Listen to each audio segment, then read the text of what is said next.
Those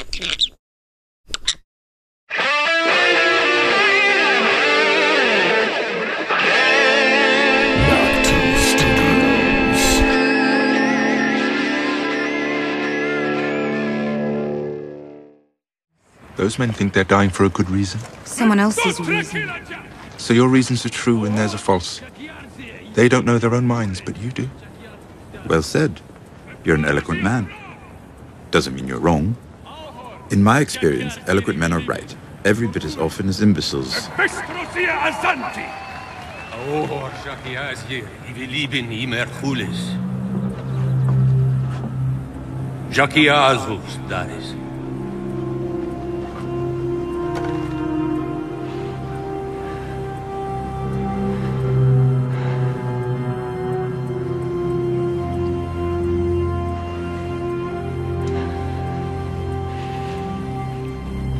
Your Grace. Shut your mouth.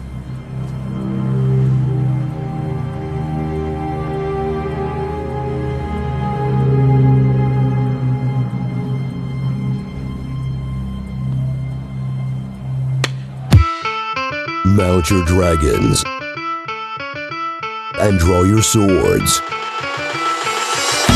It's Game of Microphones with Sir Duncan the Fearsome and Lady Rachel of House Fox.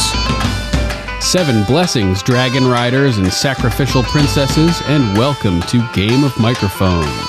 I'm Lord Sterling, Sir Duncan, aka Jack Death.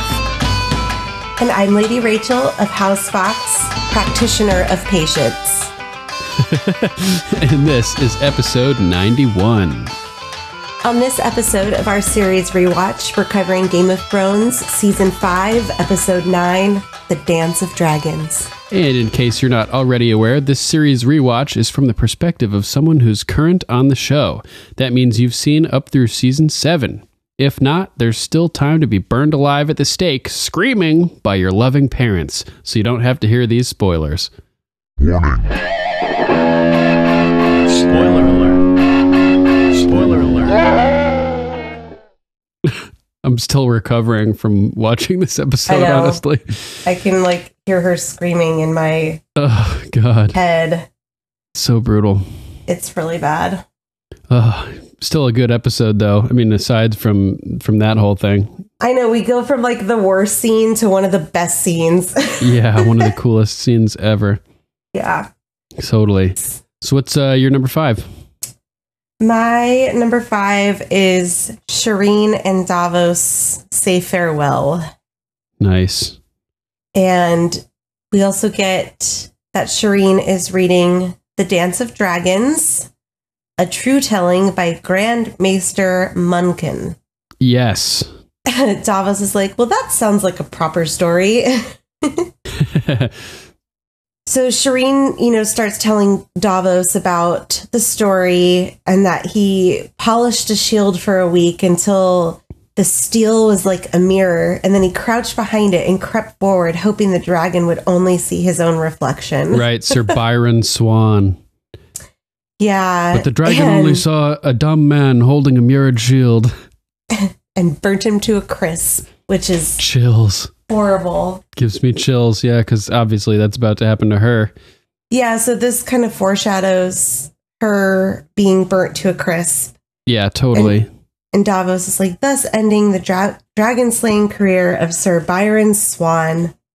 I made you something, princess. And he pulls out the stag, which is sad. Yeah, and that thing is beautifully carved, though. Totally. Really nice job. Absolutely. He does a pretty impressive job for only having part of his fingers. Right? Oh my gosh, I didn't even think about that. And I noticed, I think there's a parallel between Sir Byron Swan with the mirror shield and Stannis. How so? Because I have this in my notes too. How do you... So basically, both of these guys tried to use trickery or cheats to overcome an enormous obstacle.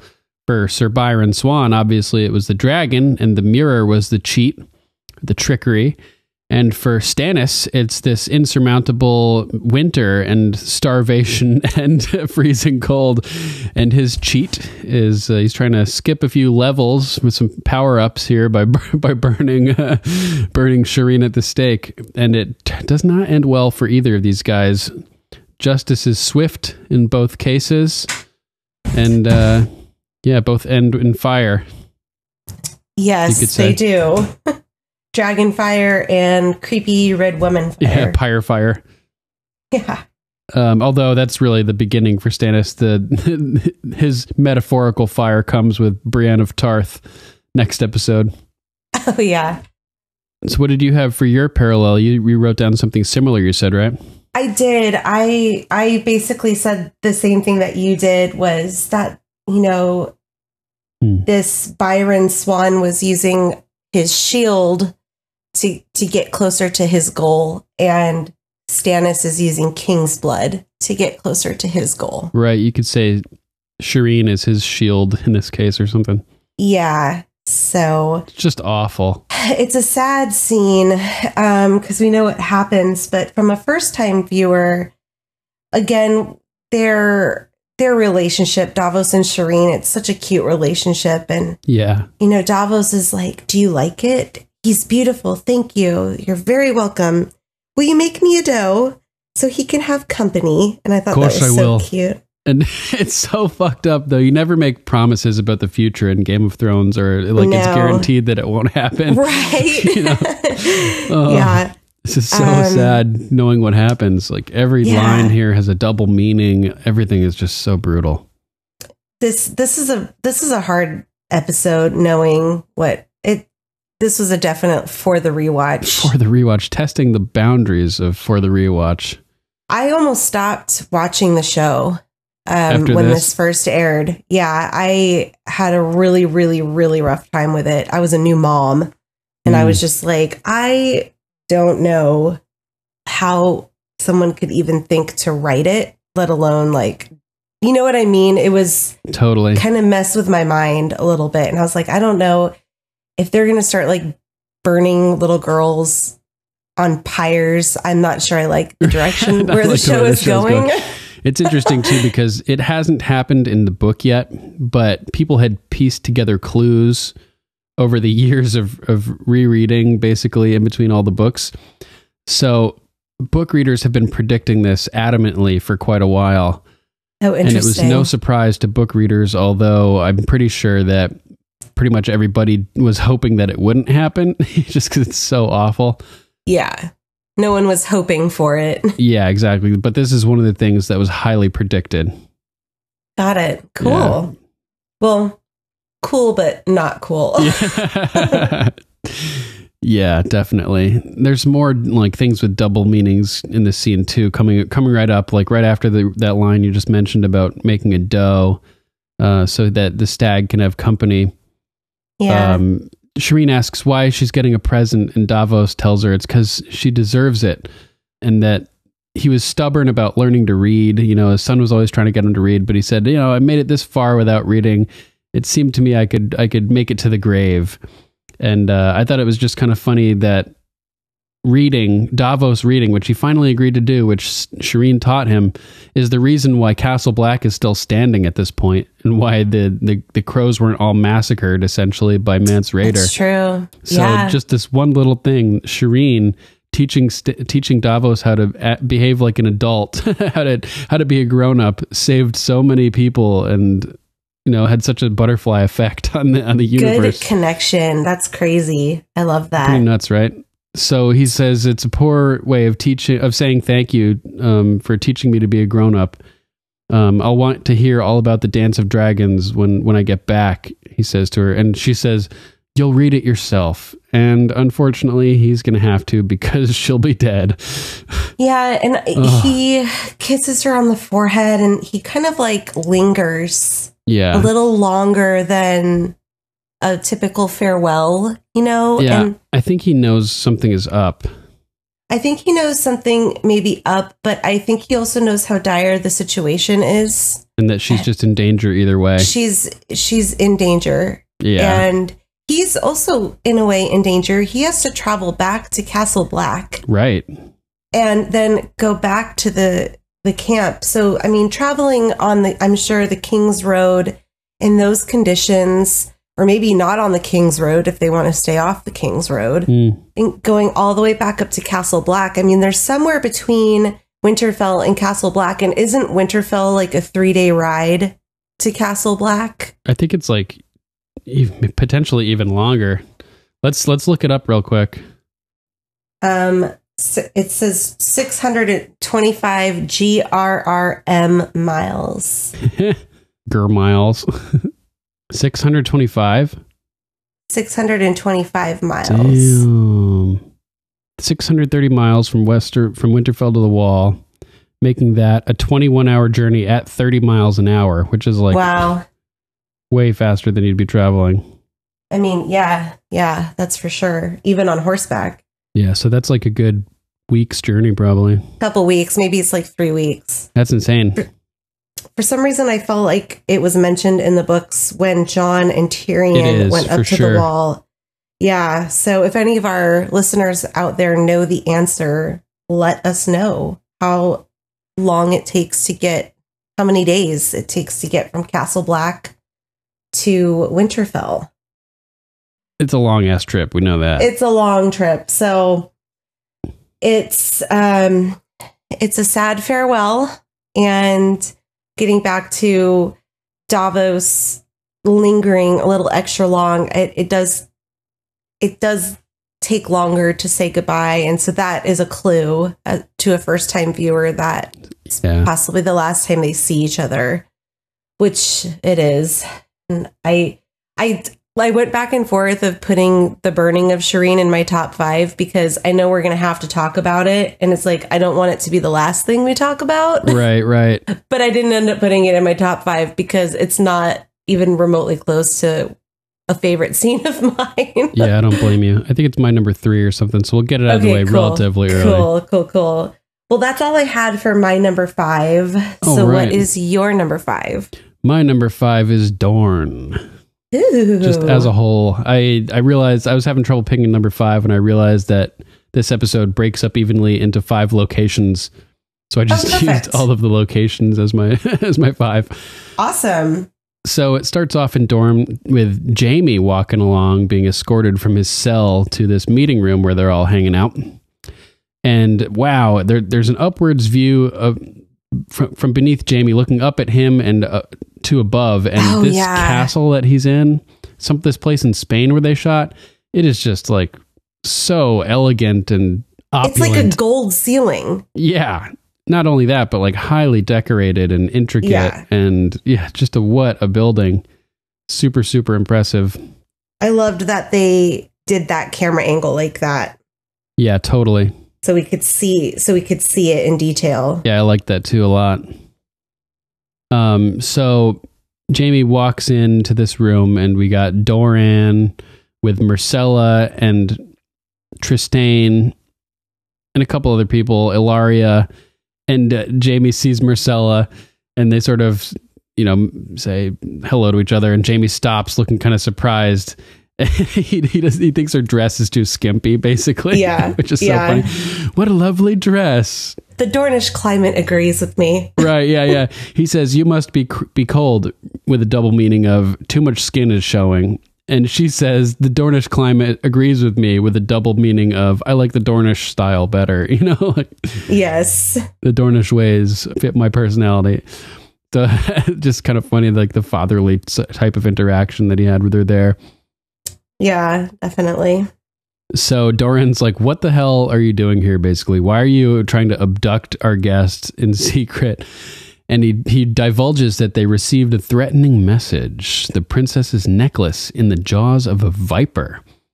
And Jaime looks over at Ilaria, and Myrcella's like, oh my God, that necklace was stolen from my room. So she knows exactly what's going on.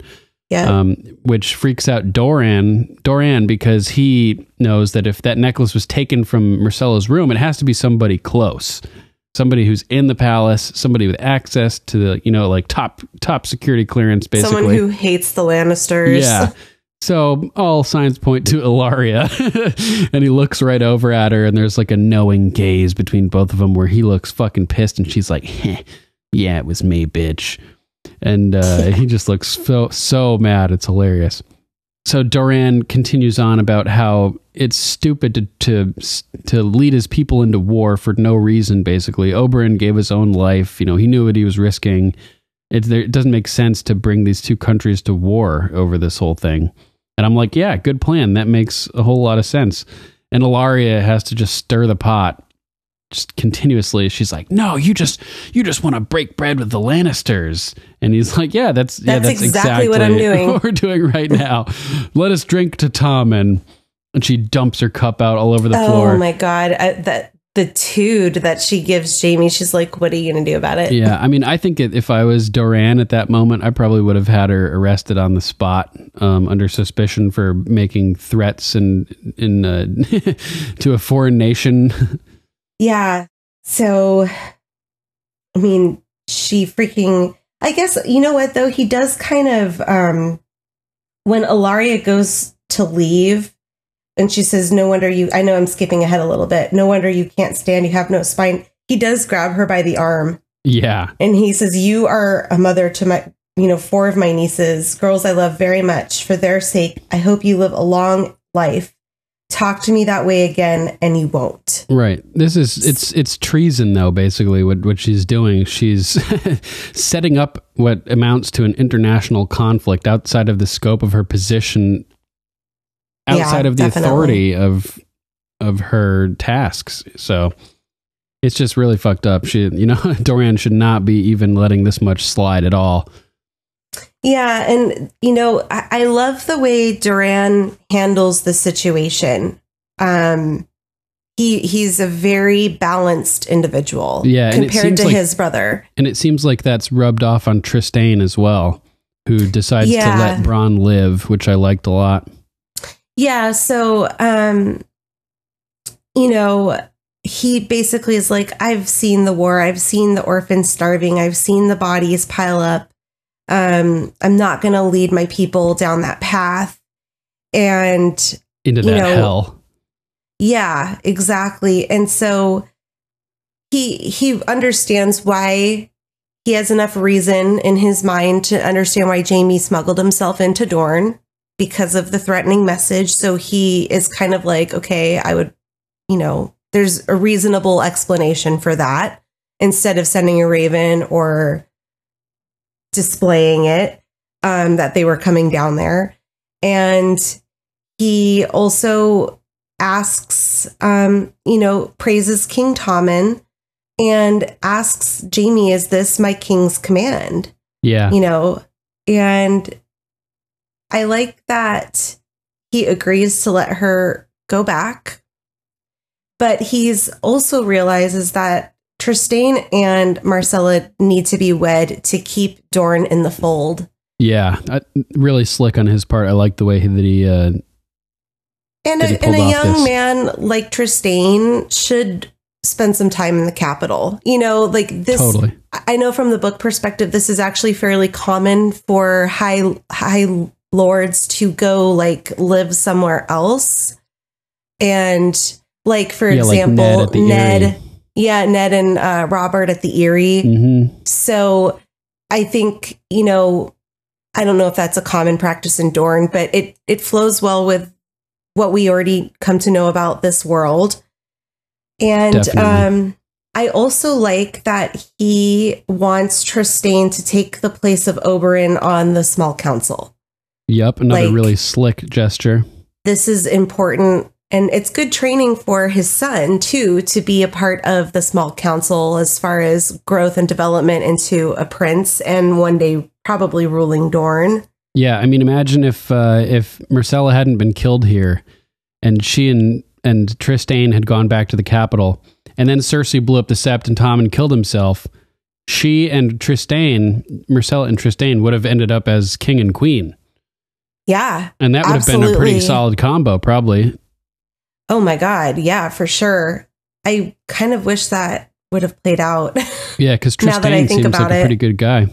I like his character. I mean, he's definitely young. We know that him and Marcella are very young. Mm-hmm. And he's, like you said, he's shows Bronn mercy. I think because he sat there and listened. Yep, he has signs of being a just leader. Very much so. And she's chivalrous too. He tries to fight Bronn for the honor of his lady, you know, which is good.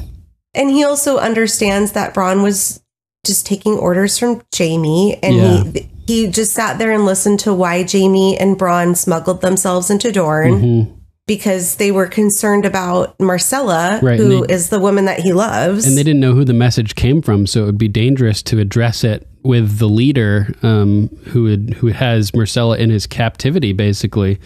It made more sense to him to try to sneak in and rescue her covertly. Yeah. And then, you know, explain why they took her back at a different time. Speaking of Jaime, I thought that it was really nice. I like the sentiment where he claimed that Bronn was just working on at his behest, essentially, and said, if anybody deserves to be punished, it's me.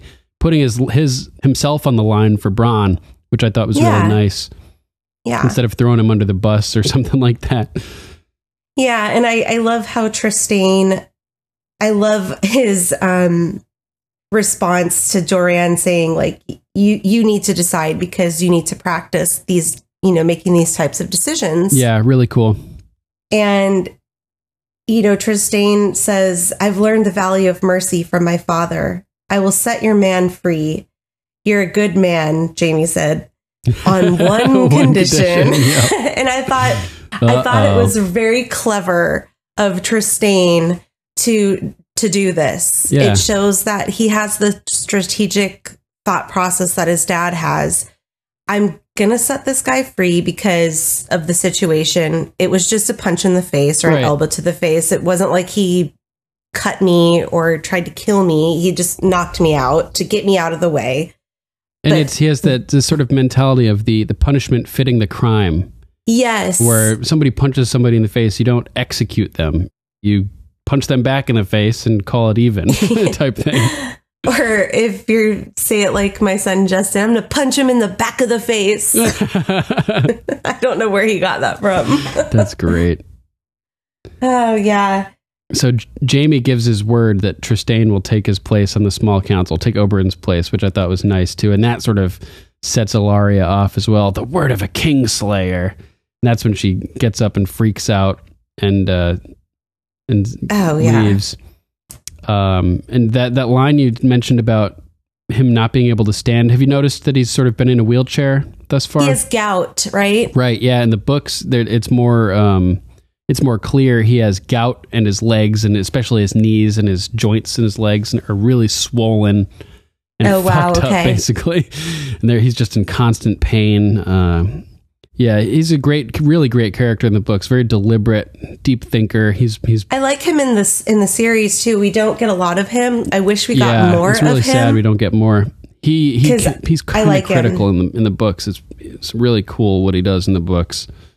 Like he has this cool quote to the Sand Snakes where he says, "I am not blind nor deaf. I know you all believe me weak, frightened, feeble. Your father knew me better. Oberyn was ever the viper, deadly, dangerous, unpredictable. No man dared tread on him. I was the grass, pleasant, complacent, sweet-smelling, swaying with every breeze. Who fears to walk upon the grass? But it is the grass that hides the viper from his enemies and shelters him until he strikes." Oh my God. So yeah, I just love the whole Oberyn as the viper and Doran as the grass type thing. It's really cool.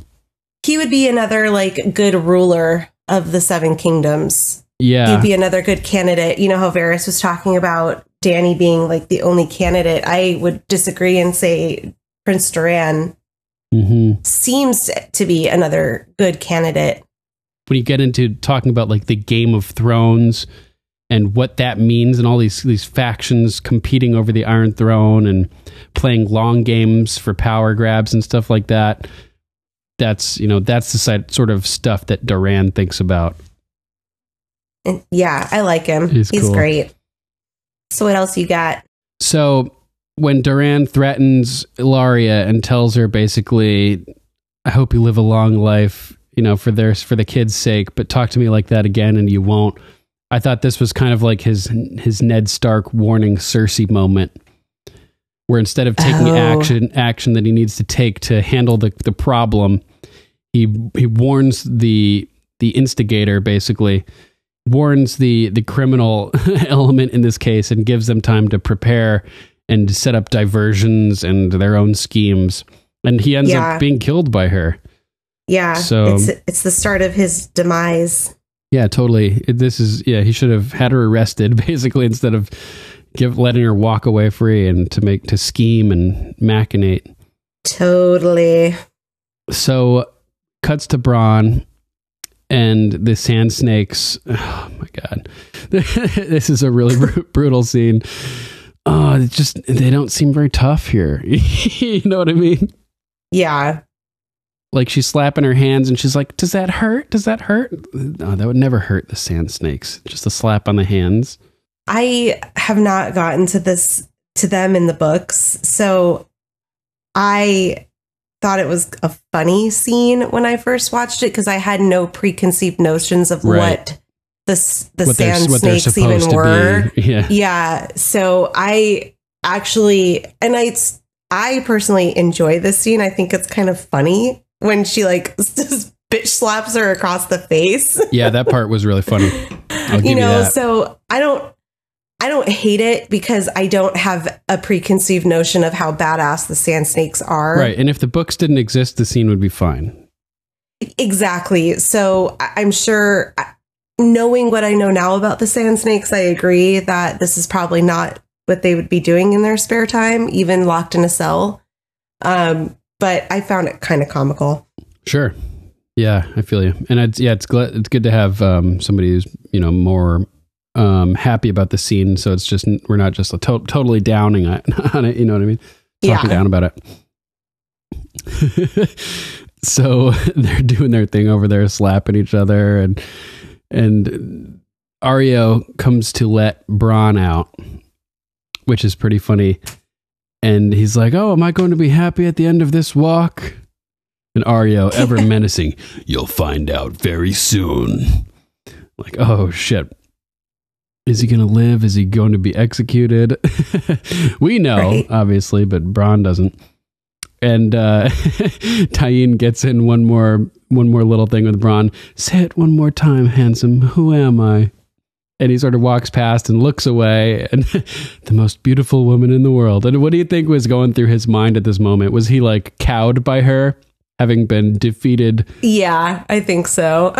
He's just saying what he has to say, just doing whatever he's told. I think a little bit of both. He's the beta in this situation now, just yes, master. You're the most beautiful woman. And I love Nim. And she goes, and that's the truth. And Nim goes, slut. Yeah. And Tyene, when she says that's the truth, and she has her face up against the bars, she looks like in the grips of mania, kind of. It's just kind of I kind of like her performance there. It's pretty funny. Yeah. Yeah, that was cool. So Aryo brings Bronn into the room where they're all meeting, and Jaime's like, oh, I believe you've already met Prince Trystane. And I thought it was nice that Bronn apologized for hitting him. Yeah. He was like, sorry, dude. Sorry, bro. Sorry about the other day. Just kind of funny. He's kind of classy for a sellsword. Yes, just he's Sir orders, Bronn bro. of the Blackwater now. Yeah, definitely. And he's like, oh, that pie looks good, after being told that Prince Trystane is a man of mercy and has granted him his freedom. And so Jaime tells him, but there's one condition. And he looks over at Aryo, prompting Bronn to look at Aryo as well. And he just nails him. Oh man, that looked super hard. Rung his bell. Knocks him to the floor. And Duran, in comedic fashion, says, maybe perhaps some soup instead. You're not going to want to be chewing after that blow to the face. And Bronn looks all disheveled there for a second. I know. Which is kind of a good look for him. Dizzy. So then Duran is meeting with Ilaria, who he's telling listen, your fucking rebellion's over. swear allegiance to me or I'll have you killed right now, basically. And she's crying and everything. And I think she's so fucking pissed in this moment. Oh, yeah, too. And I was also thinking that, you remember when Obara was giving her little monologue when we first got introduced to her, talking about how Oberyn showed up at her mother's house and gave her the choice, like threw a spear at her feet. It was like, you can make your decision. What's your weapon? Tears?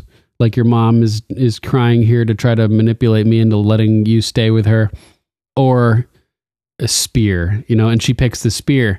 But I think Ilaria has learned that lesson too, and she's picking her weapons for the proper moments. So she's using tears here as a sort of cover to trick Doran into thinking that she's genuine and sorry, when in fact it's just temporary fixed so that she can plot in the background and plan her next moves. Yeah, I agree. I also think she's like furious that she even has to be in that situation too. Oh, absolutely. She's like shaking, Totally. like she's crying, but she's like biting her lip, and she has like almost like a snarl on her face. Mm-hmm. And she goes to kiss his ring. Yeah. Nim and Obara are like, ugh, this sucks. Yeah. So funny. So then Doran obviously lets her live, and I'm just like, oh God, you should have had her killed. Duped. I love how he pulls his hand away from her. Yep. That was funny too. Get out of here. Like, so we do know that he does have a tough side. You know what I mean? He's not the spineless guy that Ilaria thinks he is. Yeah, there's much more to Doran. If he has to than do that. something, he's going to do it. Absolutely. But I think he would have if it wasn't Ilaria, because it was his brother's paramour. So it's like mother he's of four giving of his nieces. their family. Yeah. So, I mean, he's giving her the benefit of the doubt, which in his mind she's due because of her position, but it's his undoing. Totally. I also like his line, I believe in second chances. I don't believe in third chances. Yeah. Really cool. Big I think time. you're really going to like him in the books. Cool. Yeah, I look forward to hearing your thoughts on him for sure. Yeah. So then we cut to Jamie, who's writing with his left hand terribly. Ilaria calls him out on it, saying he writes like a 7-year-old, which is pretty funny. And so she is asking about how the queen will probably be thrilled to know that Jamie's bringing her daughter home. And she says, you love her very much, don't you? Jamie says, of course, she's my niece. But Ilaria was not talking about Myrcella. She's talking about Cersei. And this catches Jamie kind of off guard. He looks up at her and she's like, what? This is Dorne. People don't care about that type of shit down here. You think I disapprove? Yeah. If it was 100 years ago in King's Landing, nobody would have cared if you'd been named Targaryen. An interesting line. It's always changing who we're supposed to love and who we're not. The only thing that stays the same is that we want who we want. And you can't really control it. So interesting perspective. I wonder if this may foreshadow a little bit that Dany and Jon stay together. I hope so. Is it wrong to say? I because she says no one would blink an eye if you had been named Targaryen. Well, they're both Targaryen. It's always changing. It's changed a lot since back then, but they're the new Targaryens, right. And we've seen that incest is. I don't even know if aunt and nephew would even be disapproved of in regular conditions in Westeros. I mean, Sansa was, it was floated that Sansa would marry little sweet Robin, right? And they're cousins. That's true. So what's the major difference between a cousin and an aunt? Yeah, not much. Yeah, not too much. A little bit of extra external blood and stuff, but a little bit of outer genetics. Yeah. But not much. Yeah, so they may, I don't know how they'll feel about it. I think that's what I'm most excited to see is their reaction to it, because we get this a lot that we want who we want. Melisandre says it. Jamie says it to Cersei. Why have the gods made me love such a hateful woman? Yeah. We get it here from Ilaria. We get it from Prince Oberyn. So I think there's something to be said because I think they're going to fall in love. I mean, I think they already have. Yeah, they're attracted to each other. They're doing each other. They're both, you know what I mean? So it's like, I don't think finding that out, I mean, it might gross them out at first, but it's not going to change how they feel about each other right away. They're meant to be together. Everything that their whole lives have led to them being together. They've done the same type of thing, won the hearts of their people, set people free, developed themselves into just leaders. They're the perfect pair for the show. Yeah, so I like that we kind of get that here because this is one of the most exciting things that I'm looking forward to in season 8 is how they process finding out that they're related. I watched some of that Boston University students thing where they wrote their own version of season 8.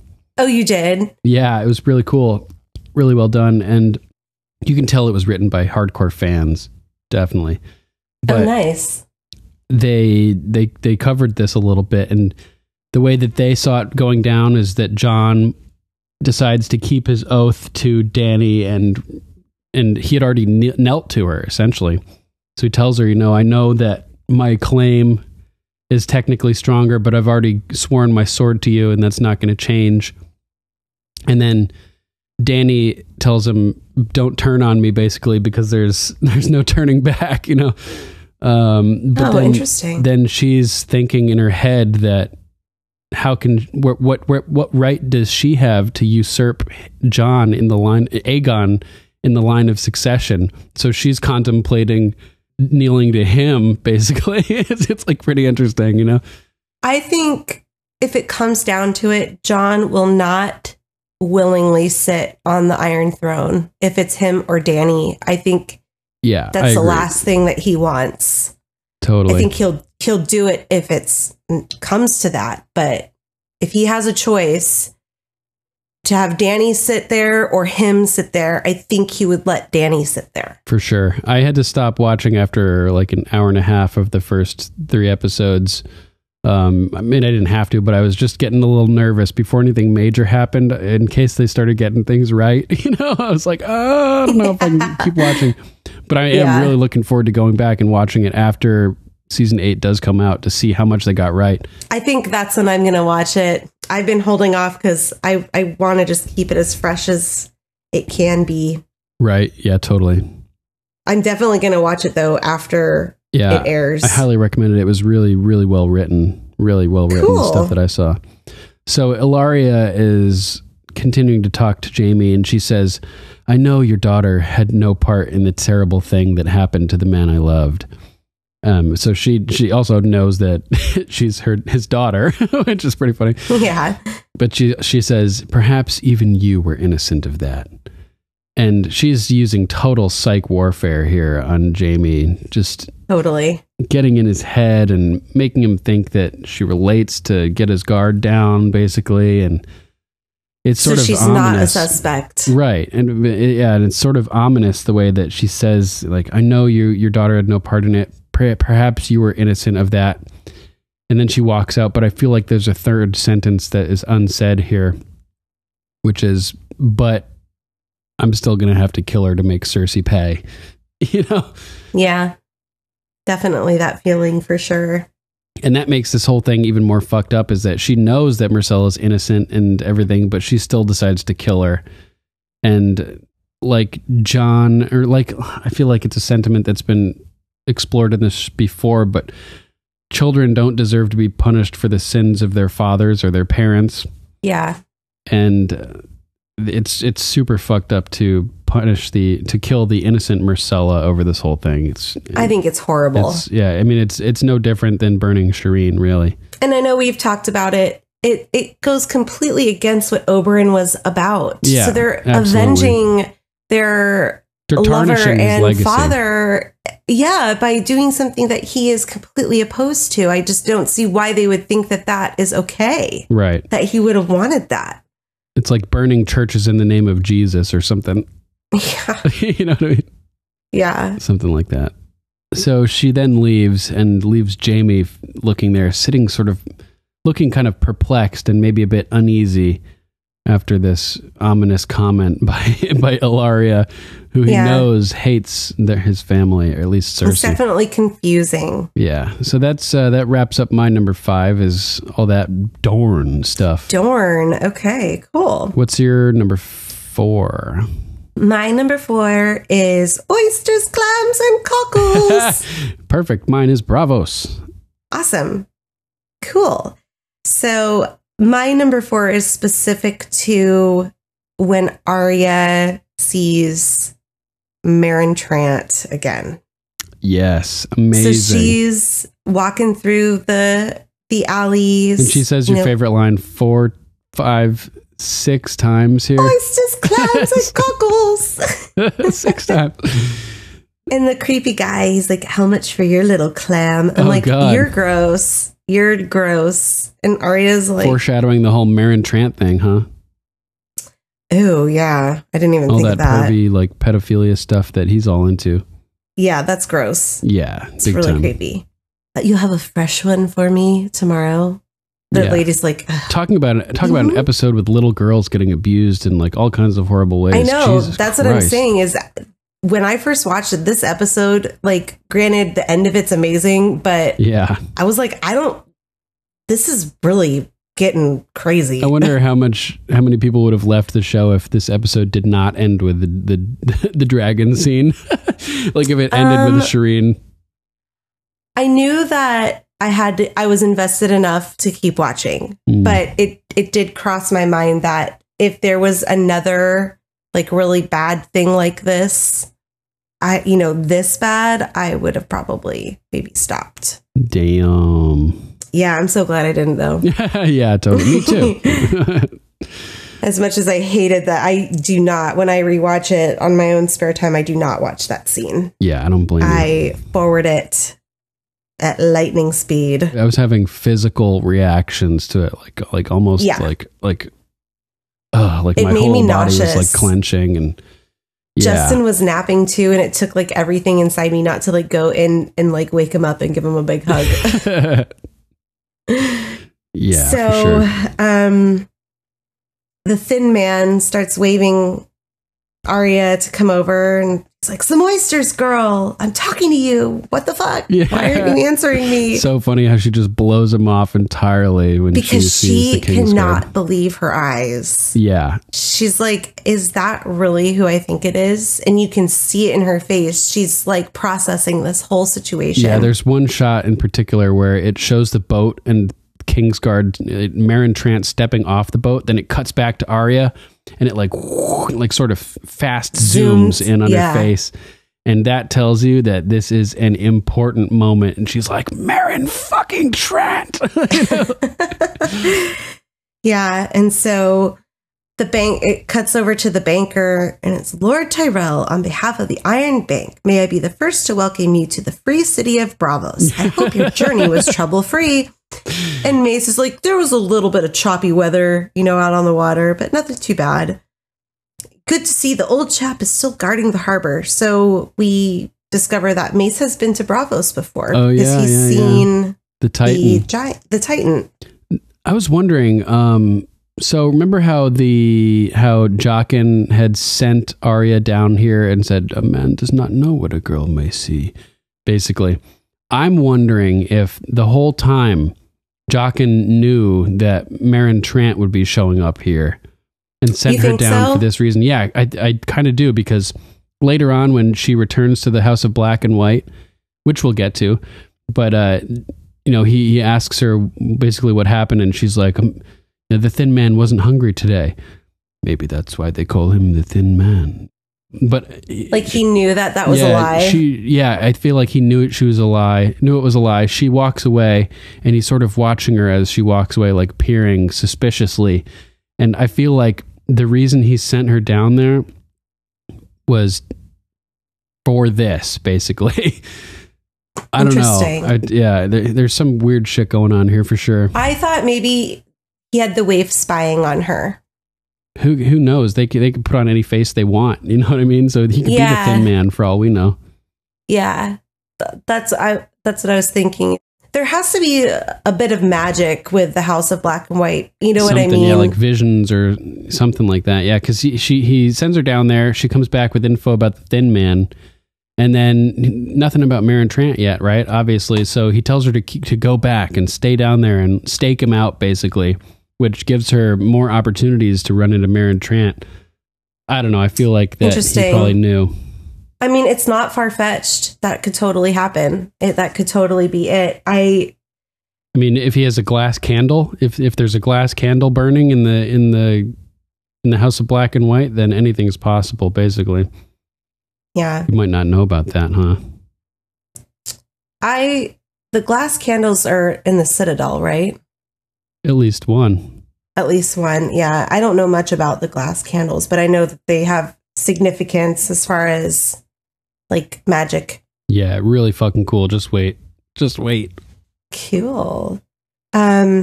So the banker immediately starts asking Mace if the harvest is going well in the Reach. And Mace goes, "Vinters say this might be the best year for red grapes in half a century. If we come to a satisfactory arrangement, I'll be sure to send you the arbor's finest your way." And the banker's like, "I don't drink, dude." And Mace Tyrell's like, that was so funny, this reaction. Ooh. Like he kind of like recoils a little bit.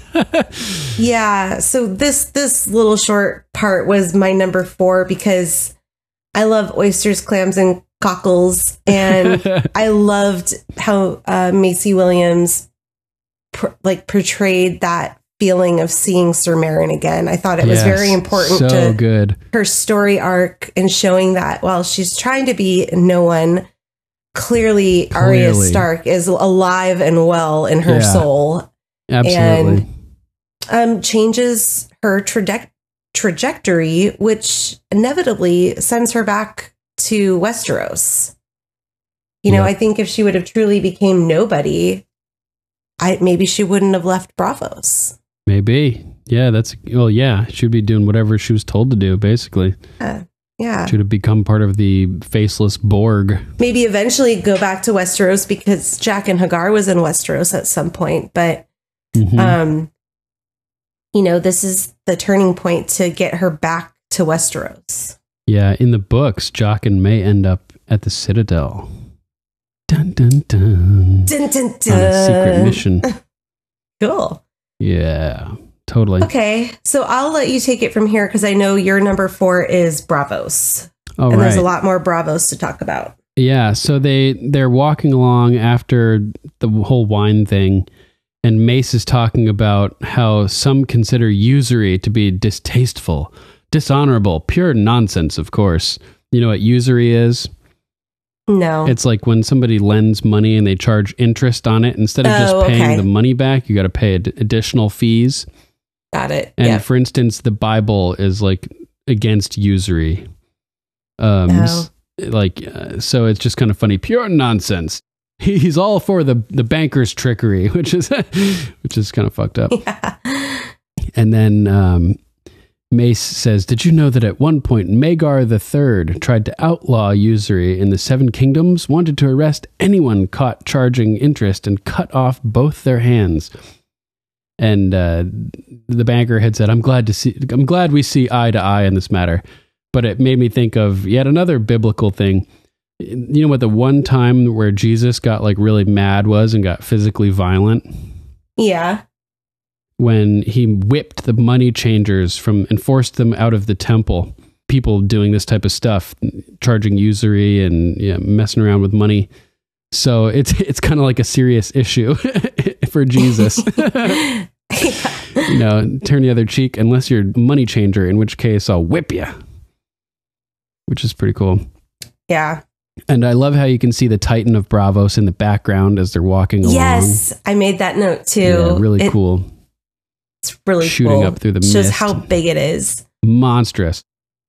And Meryn and Arya are kind of like catching glances of each other occasionally, or at least Meryn seems to notice her a couple times. I think he's like trying to figure out if he recognizes her. Yeah, he's like, because he like looks at her and then he like stares off and has like he's pondering like, And then he kind of shakes it off. Right. He's like, is that Arya Stark? And then he's like, no, it can't be. She looks way too comfortable in this environment. Like she's been here her whole life. And it's also been quite some time since Meryn has seen her, and she's grown up a lot too.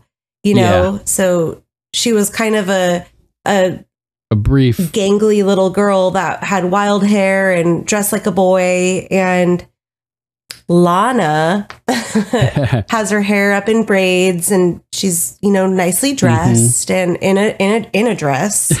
So right, very feminine. You know, it's like he recognizes her, but she's the same been but enough different. time. Yeah, and she's drastically different that he's like, and they're also on the other side of the world. Yeah. And she was really little, and she's presumed dead. Yeah. So it's great as a first time watcher because it's like, oh, there's like tension. Is he going to notice it's her? Is she going to get busted? Yes. You know, it was pretty awesome. yes, when he looks at her the first time, I'm like, no. Yeah. And then when she gets put in front of them in the brothel, I thought when I first watched it, for sure he was going to recognize her. Totally. So then Mace is still talking with the banker, and he's like, we're not gamblers here at the Iron Bank. And he's like, oh, don't bullshit me. You guys are the world's best gamblers. And all those bets you won built this massive, beautiful bank. And that's how it works, basically. Bankers, central bankers like this, loan out money, charge interest, and they just keep raking in more and more money. It's pretty crazy. I also thought it was interesting too, just because of the betting conversation last time about the insurance thing. So this is a couple episodes in a row that bring up gambling and betting, in terms of like monetary practices, kind of. Right. So Arya is kind of trailing them just to see what's going on, and she's waiting. And Mace has this weird singing episode where he's just like, work's over. Do you sing? I'm like, who the fuck asks that? That's the weirdest thing ever. Yeah, totally. And then he's singing his whole song and everything, and everybody's just like, ooh, like this is awkward all of a sudden.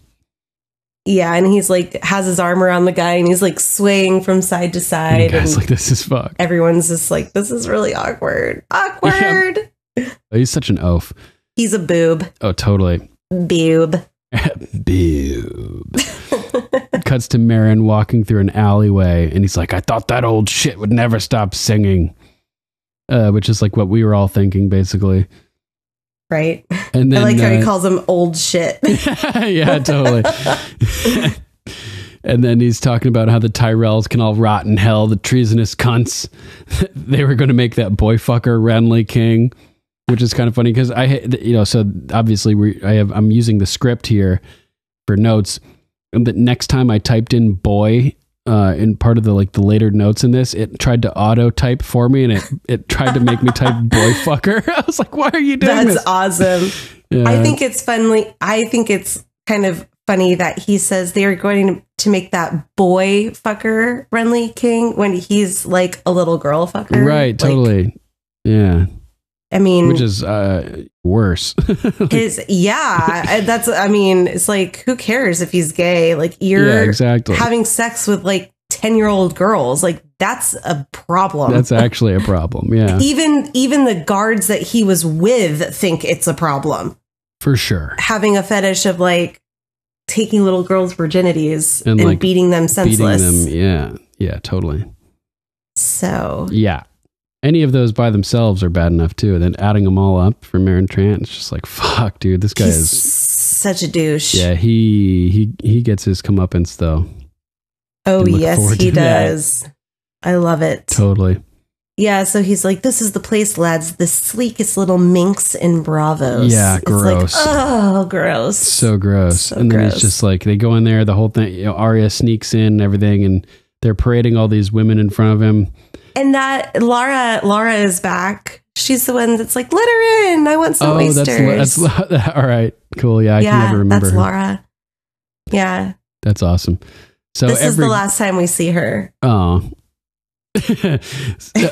So every time they bring a girl out for Meryn, he's like, too old. A different girl, too old. different girl who is the young, like the most expensive one they got. Oh, yeah, I know just what you're looking for. Still too old. And the women are like everybody's kind of like uneasy in the room around him. Like, yeah, is he it's serious? awkward. And the woman's like, do you have what I want or not? And I'm like, God damn, dude, you are such a fucking creeper. And the head lady, she's like, of course. And so she's probably like going to the kitchen and pulling this little girl who's probably been like doing dishes or laundry or taking care of the babies or something. Yeah, she doesn't look like she's prepared for this. Like she has any idea what's not about at all. to happen. Which is another fucked up element of this, that this girl is just totally blindsided by this. Yeah. She's like looking at her like, what am I supposed to do? And then the worst part is she hands him the little timer. Yeah. It's like, I'll tell you when we're done. Like, ugh. Ew. Yeah, just fucked up. And you'll have a fresh one for me tomorrow. Yeah. Like a fresh one. Ugh. Ew. So gross. And the two guards that he's with are just like, they like exchange glances. They're like, what the fuck? Yeah, they're both like, this is really happening, huh? This is awkward. Yeah, awkward. Definitely. Yeah, awkward. So Arya gets kicked out by the head hoe, who's like, I'll have you whipped, girl. Yeah. And she has to leave. And then she goes back to the House of Black and White. And it's like what I was saying before. She meets up with Jaqen, and who's helping a guy take a drink, a poison drink. And the thin man wasn't hungry. Perhaps that's why the man is thin, Yeah. And she's like, tomorrow. Jaqen agrees, tomorrow. A girl has work to do. Like, go clean up that body. So she walks over to the now dead guy lying on the floor. And as she's walking, Jaqen is watching her intently, peering at her like he knows that she's lying and what she really saw. He has like a smirk on his face. Yeah, I feel like this whole thing, Jaqen knows the whole time, not only just this, but like just everything. Jaqen knows that she's Arya, that's never going to change. He doesn't seem too worried about whether or not she's ready for the training, because she's not actually ever destined to be a faceless man. She's destined to acquire some of these skills and use them for Arya Stark's purposes. And I think that Jaqen is doing his job to facilitate this and not really actually trying to get her to become a faceless man and become no one. I actually really agree with that, because when she goes to leave the House of Black and White, she goes, I'm Arya Stark of Winterfell and I'm going home. And he smiles and nods at her like, yeah, like, that's it. Like, exactly. You just completed your purpose for being here. Yeah, exactly. I love it. I feel like we don't really know who Jaqen Hagar is, but they say the Lord works in mysterious ways, right? Maybe the many-faced God works in mysterious ways too. And maybe Jaqen's way of serving the many-faced God here is by equipping Arya with the skills she needs to serve the many-faced God as Arya Stark. Yeah. Taking out people on her list and everything. And for all we know, Jaqen witnessed things happening with Ned Stark, for instance, him being executed in King's Landing. And he realized that the way that the many-faced God can help in this situation is by giving Arya some of this training. Yeah, I like it. I don't know, maybe like, Jaqen empathized with the Stark plight or something and decided to help them via using Arya as a conduit of the many-faced God or something like that. I don't know. I like it. Good shit. So Arya walks over to the dead guy to do her thing, and that's where we leave Bravos for the episode. Anything else you want to add about Bravos while we're on the subject? Nope, I'm good. Cool. All right. So what's your number 3? My number 3 was actually Jamie and Doran's conversation about Trystane going to the capital and, obeying Prince Tommen and that whole scene. All right. Yeah. So what's your number 3? My number 3 is this whole Shireen storyline. Okay. So we'll start from the beginning, the first time we go to Stannis' camp. So we'll just cover Stannis' camp as a whole, basically. All Okay. those scenes Yeah, there. that's actually where we start Yep. Episode the starts. episode. Man, somebody's walking past all of the tents, and it cuts to Melisandre, who's looking into the fire, and she seems to have, a premonition that something is happening, because she walks out of the tent and starts looking around in the direction where the first flames light up, like she senses the fire before it even happens. Yeah. Which is pretty wild. Definitely. She's like looking into the future and the flames and seeing what's happening. Like 30 seconds ahead. Yeah, well, maybe you should have looked like 20 minutes ahead and had some people on guard, Melisandre. Okay, how about that? God. What the fuck? So all these tents start lighting up and chaos ensues, and a burning horse runs by Melisandre. Yeah.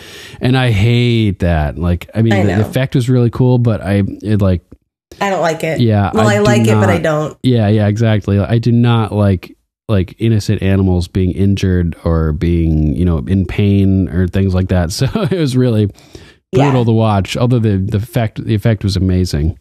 They did a wonderful job, but it's horrible. Yeah, it's horrible. So we learn that a band of 20 men, maybe less. So that's how we know it was Ramsay with his 20 men that he asked for. They in and out before anyone spotted them, burnt the food stores to the ground. All our siege weapons were destroyed. And Stannis is just like, what the fuck? Like, as if shit couldn't get any worse. Yeah. He asks about the horses, but hundreds are dead, Davos says. And he's like, how the fuck did this happen? 20 men rode into our camp without a single guard sounding an alarm? And Davos points out, like, listen, we're on their home turf. They know this area. They snuck in. We just didn't, they crept past us, basically.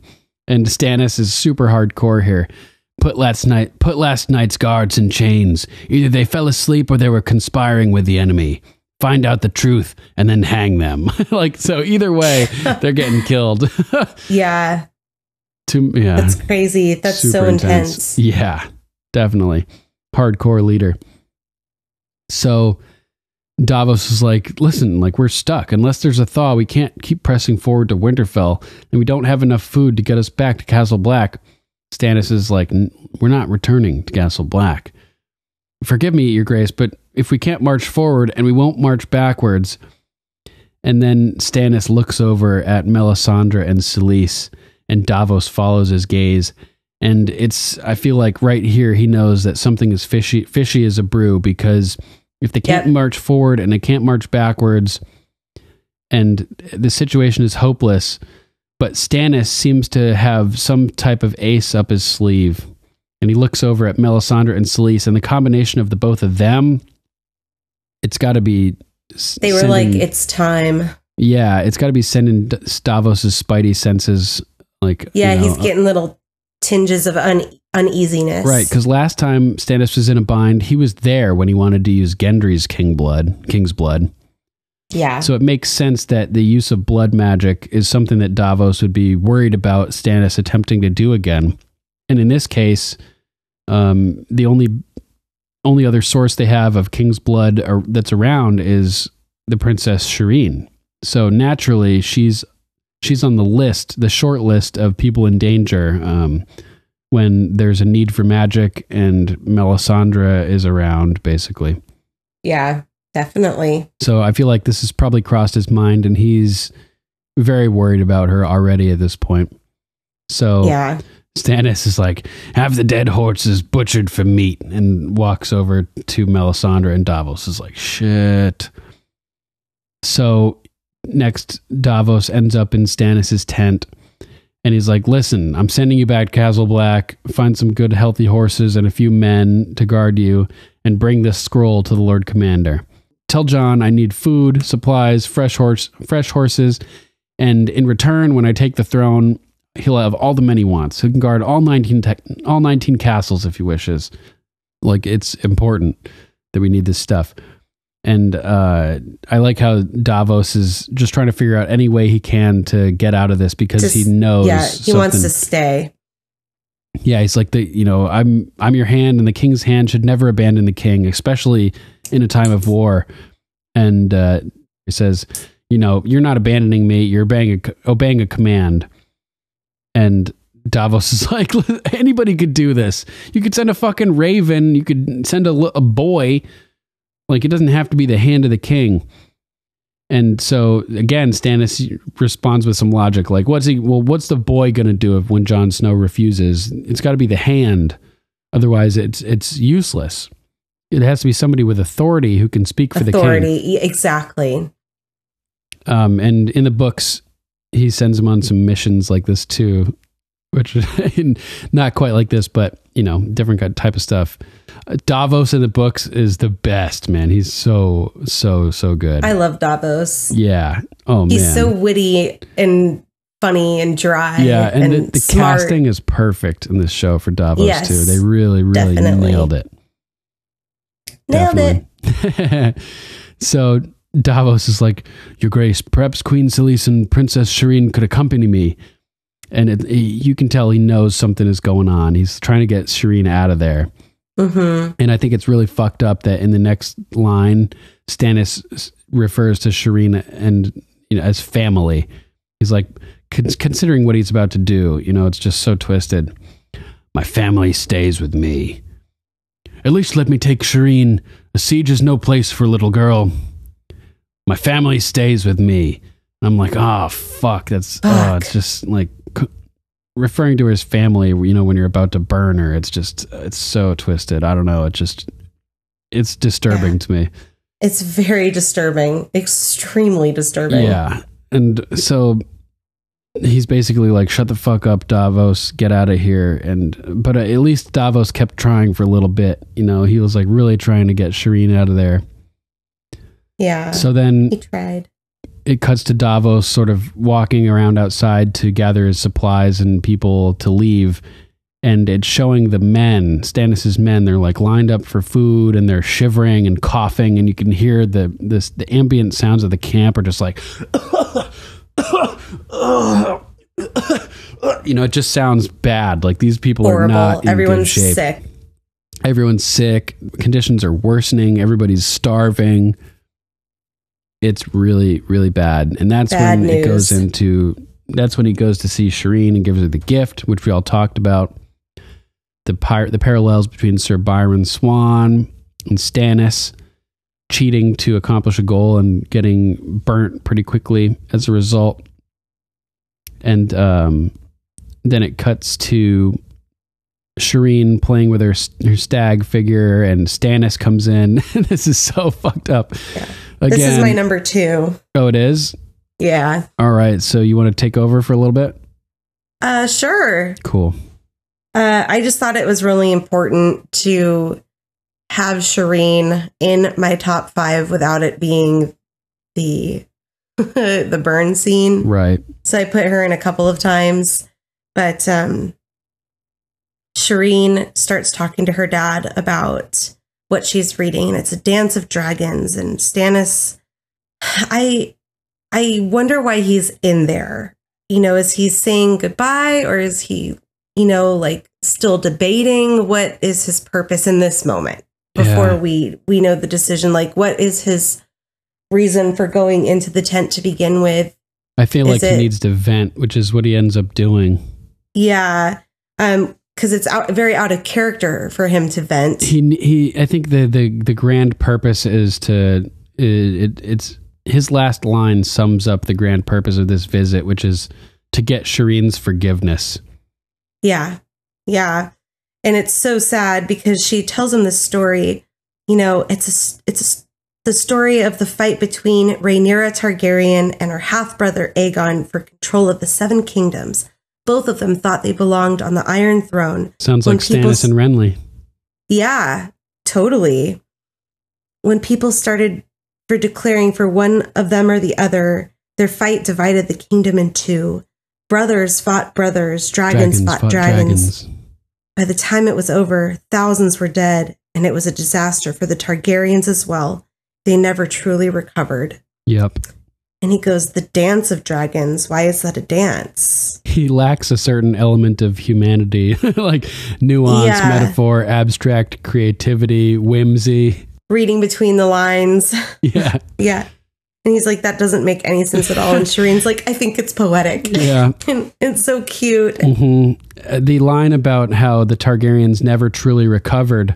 Also, you could, if we're looking at Rhaenyra and Aegon as paralleling Stannis and Renly, the fighting between Stannis and Renly divided House Baratheon, and House Baratheon never recovered from that either. Ooh, yeah. Good point. I like that connection. So he ponders this, and maybe this is what he's thinking about, like what, the connection that we just made. If you had to choose between Rhaenyra and Aegon, who would you have chosen? And this shows Shireen's wisdom at a young age. She goes, I would have chose neither. It was like the choosing of the sides that made it horrible. The choosing of the sides, the dividing of the ranks. It was dragon turning against dragon that led to the downfall of the House Targaryen, or at least, how they never fully recovered. And Stag is turning against Stag when he burns her here. And this is when he starts to vent. What's really on his mind ends up coming out. And it's sad. He's like, sometimes a person has to choose. Sometimes the world forces his hand. If a man knows what he is and remains true to himself, the choice is not a choice at all. He must fulfill his destiny and become who he is meant to be, however much he may hate it. Ugh, horrible. However much he may hate it. And she goes, it's all right, Father. I mean, she can totally feel that he's super stressed struggling. out. Yeah, you struggling. Don't even know what I'm talking about, he says. She goes, it doesn't matter. I want to help you. Is there any way I can help? And he's like, oh, fuck. He goes, yeah, there is. I'm just going to have to kill you. Good, and she goes, I want to. I am the Princess Shireen of House Baratheon, and I'm your daughter. Echoing what he had said to her just a couple episodes ago. You are the Princess Shireen of House Baratheon. Like, he gave her that confidence. Yeah, which she's. And not only that, but it's because she is the Princess Shireen of House Baratheon that she's even able to help him, because she has that royal blood. So when she's like, is there a way I can help you? And he says, yeah, that's why. Because she's the Princess Shireen of the House Baratheon. It's so and the look of fucked up. pain on his face is unbearable. She jumps up to hug him, and he hugs her, and his eyes close for a moment, and they open up, and he just looks, like you said, just pain. And I think it's worth mentioning at this point that every time we've seen Stannis in this episode, he's just been looking devastated. Blank he face, gets more and more disheveled zombified. as this episode goes on, for sure. Absolutely. And he's not great at expressing his feelings, but I really think that, in fairness, this is probably the most difficult thing that Stannis has ever dealt with in his entire life. Completely. And it's destroyed him. And you can tell this whole episode he's just been like a zombie, basically. And he's unraveling. He's not good at expressing his feelings, but he says it in that little monologue that, the world has forced his hand. He has to choose, and he has to remain true to what he believes to be his destiny, that he's Azor Ahai reborn. And much like Azor Ahai had to sacrifice his wife Nissa Nissa to forge Lightbringer, he thinks he has to sacrifice Shireen to, forge his army into a strength to take over Winterfell, basically. No matter how much he hates it. He hates that he has to do it because he loves Shireen more than anything, basically. But he's thinking along the Machiavellian collectivist lines of making a sacrifice of one person to save a much larger group of people. And he's rationalized it through moral relativism. And it's just really sad because he's totally brainwashed by Melisandre's propaganda. Totally. We know he's not Azor Ahai. We know he's not destined to forge Lightbringer in reality. We know he dies coming up soon. And it's just a sad, deluded man who's been tricked into destroying the one thing he loves most in the planet, which is like the ultimate tragedy. Absolutely. So as horrible as Stannis is for doing it, he's also a victim of this as well, which is important to say, I think. Yeah. He feels like he has no choice. Yeah. Trapped. Definitely. And that's when they're hugging and he says to her, "Forgive me." Yeah. Oh my God. So it cuts next to Shireen as she's being walked towards the pyre by a bunch of guards. Yeah. She's holding the stag. And then Melisandre steps in front and she knows instantly that there's a problem. Yeah. And talk about a way to kill morale. Remember last episode when Tyrion told Dany, "You don't inspire devotion by killing those who are devoted to you." We get to see another example here of how that works. Shireen is totally devoted to Stannis. No matter what, if there's something I can do to help you, I'll help you. You're my father. Right. And there should be no better, like a child should always trust their parents. Yeah, exactly. Like they're the one people, in this world that every child should be able to talk to their parents and trust their parents that they would never do anything to harm them. They shouldn't have to question. Like you said, this morale killer, I mean, it doesn't send a good message to his army. Yeah, and you can see their reactions as Shireen is burning. They, like, as Melisandre, like, first of all, as soon as they grab Shireen, which happens next, she's like, "Where's my father? I want to see my father." And Melisandre is so creepy. "It'll all be over soon, princess." Like, God damn, that's so fucked up. I know. Holy shit. What the fuck, Melisandre? She's Jesus. Crazy. She's crazy. And it's also super sad that, even after the conversation that Shireen just had with Stannis, where he's basically telling her, like, "Yeah, there's something you can do. We can sacrifice you." She obviously, he didn't really explain it. So she doesn't get it. She's like, where's my father? I want to see my father." Like she's thinking, like you were saying, that that's the one person that she can really trust. There's no way that he'd be okay with this. Yes, you can't do this. Father, where are you? Right. Like, yeah, she's like, no, this is not something that he would be okay with.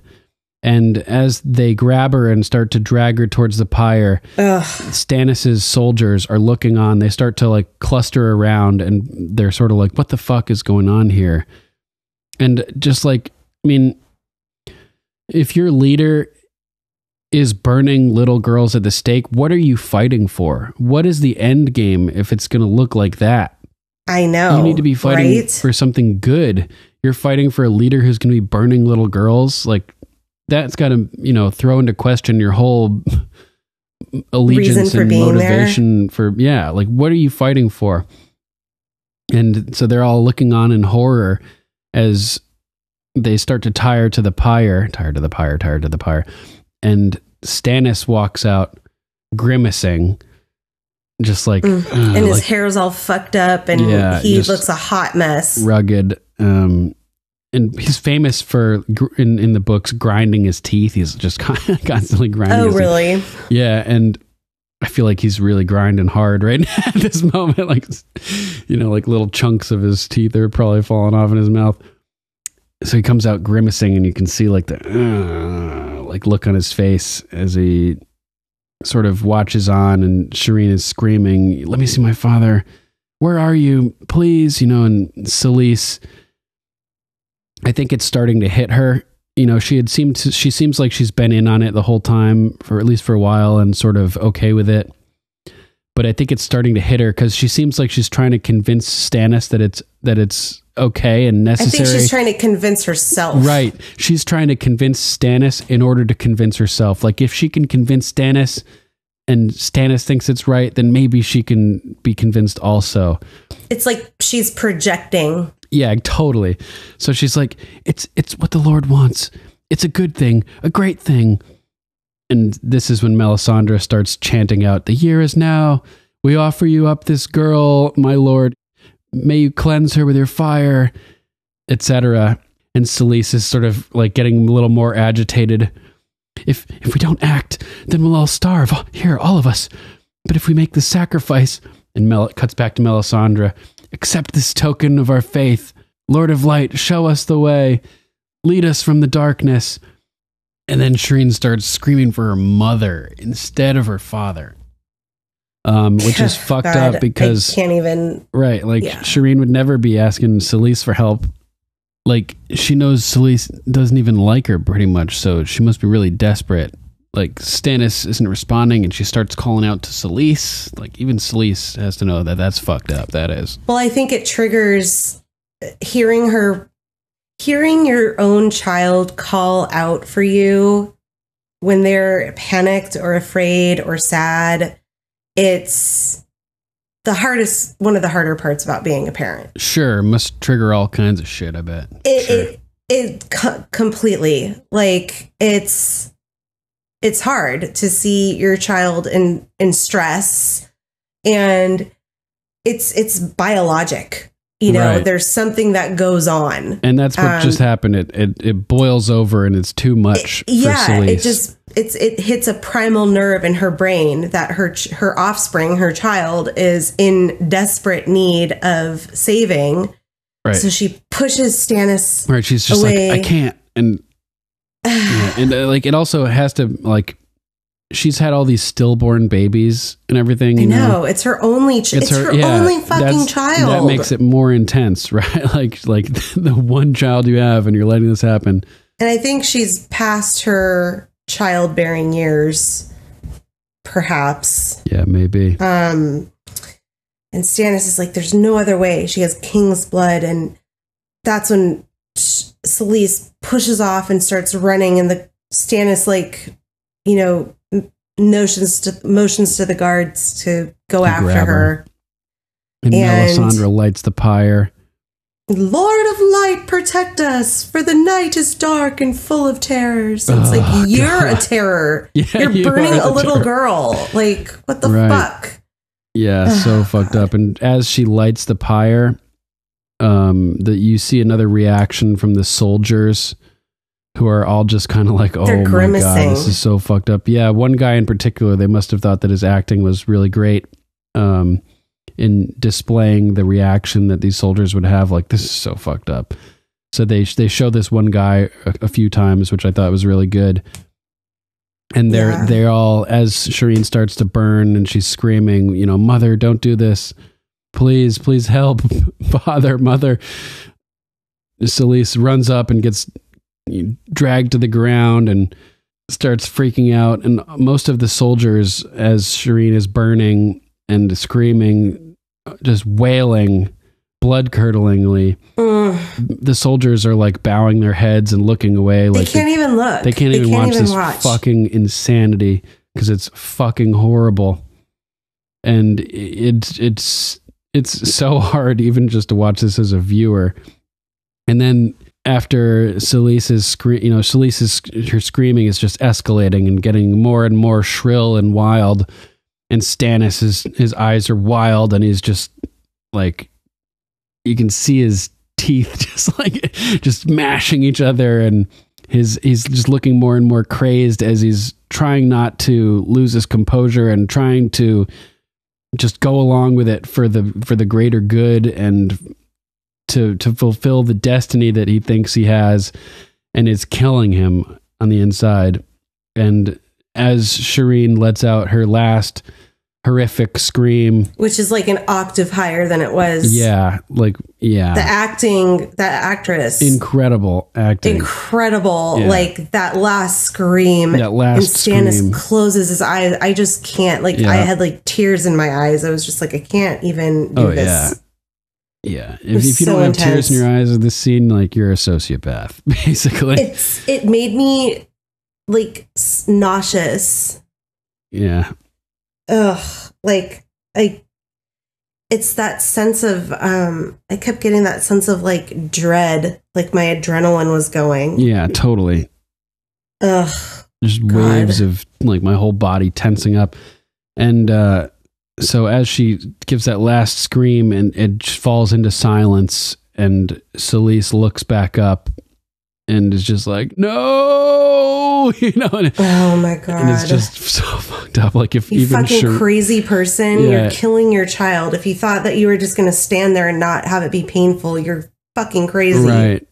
So having Celise lose her shit just shows you how fucked up this really is, because she's just been mean to Shireen this whole time. And it's just so fucked up. And the soldiers are like, this is fucked. Stannis went way too far here. I'm pretty sure that the next day, like half the soldiers have gone AWOL, right? Because the next day, the guy comes up and he's like, all these people have left. Probably joined more the horses Boltons. have died. And he's like, what else could go wrong? And they're like, oh, by the way, your wife is hanging from a tree over here. Yeah. I mean, at least she had the good sense to do that. God damn it. You know? So sad. Yeah. So sad. So fucked up. Just extremely brutal to watch. Let's move on. Yep. So on from here, what's your number 2? My number 2 was Shireen and Stannis. What is your number 2? So my number 2 is Castle Black. Ooh, okay.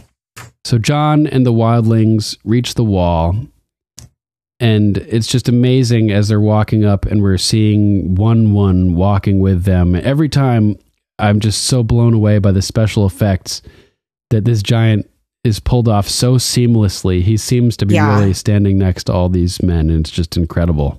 It is really cool. Really, really well done. So they all get to the wall, and Jon looks nervous as fuck. And he's almost physically sick. Yeah, and trembling from the cold. And he's just hoping that Alistair's going to open the gate. And I think as he's like trembling from the cold, it's emphasizing that they'd be like sort of out in the cold, so to speak, if Alistair doesn't open the gate. Like they're screwed, basically. Yeah. So Alistair's atop the wall and he's hesitant, and it takes Jon walking out alone for him to know that Jon is still alive down there, basically, and still in command. And so Alistair begrudgingly opens the gate. And then it cuts to all these wildlings walking through the courtyard at Castle Black. And they look so defeated and zombie-like. Just defeated and exhausted and beat, and just they witnessed all their friends being slaughtered. Yeah. Just and horrible. Saw what lies in the future as far as threats go. And, they know how serious it is. And Jon is talking to Sam, and he's just like, it was a failure. Sam's like, it wasn't, you didn't fail him or her. Every one of them is alive because of you and no one else. And he's like, yeah, and the Night's Watch kind of knows that too. They're all pissed I saved all these wildlings. Yeah. And it looks around, and all these people are like very warily watching the wildlings come by.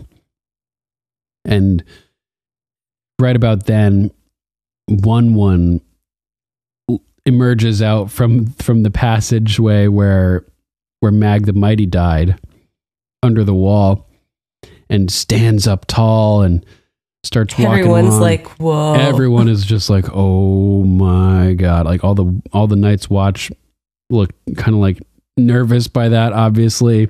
And it's just shock and awe, basically, as 1-1 passes by. And he's lumbering exhaustedly. He just looks so beat, too.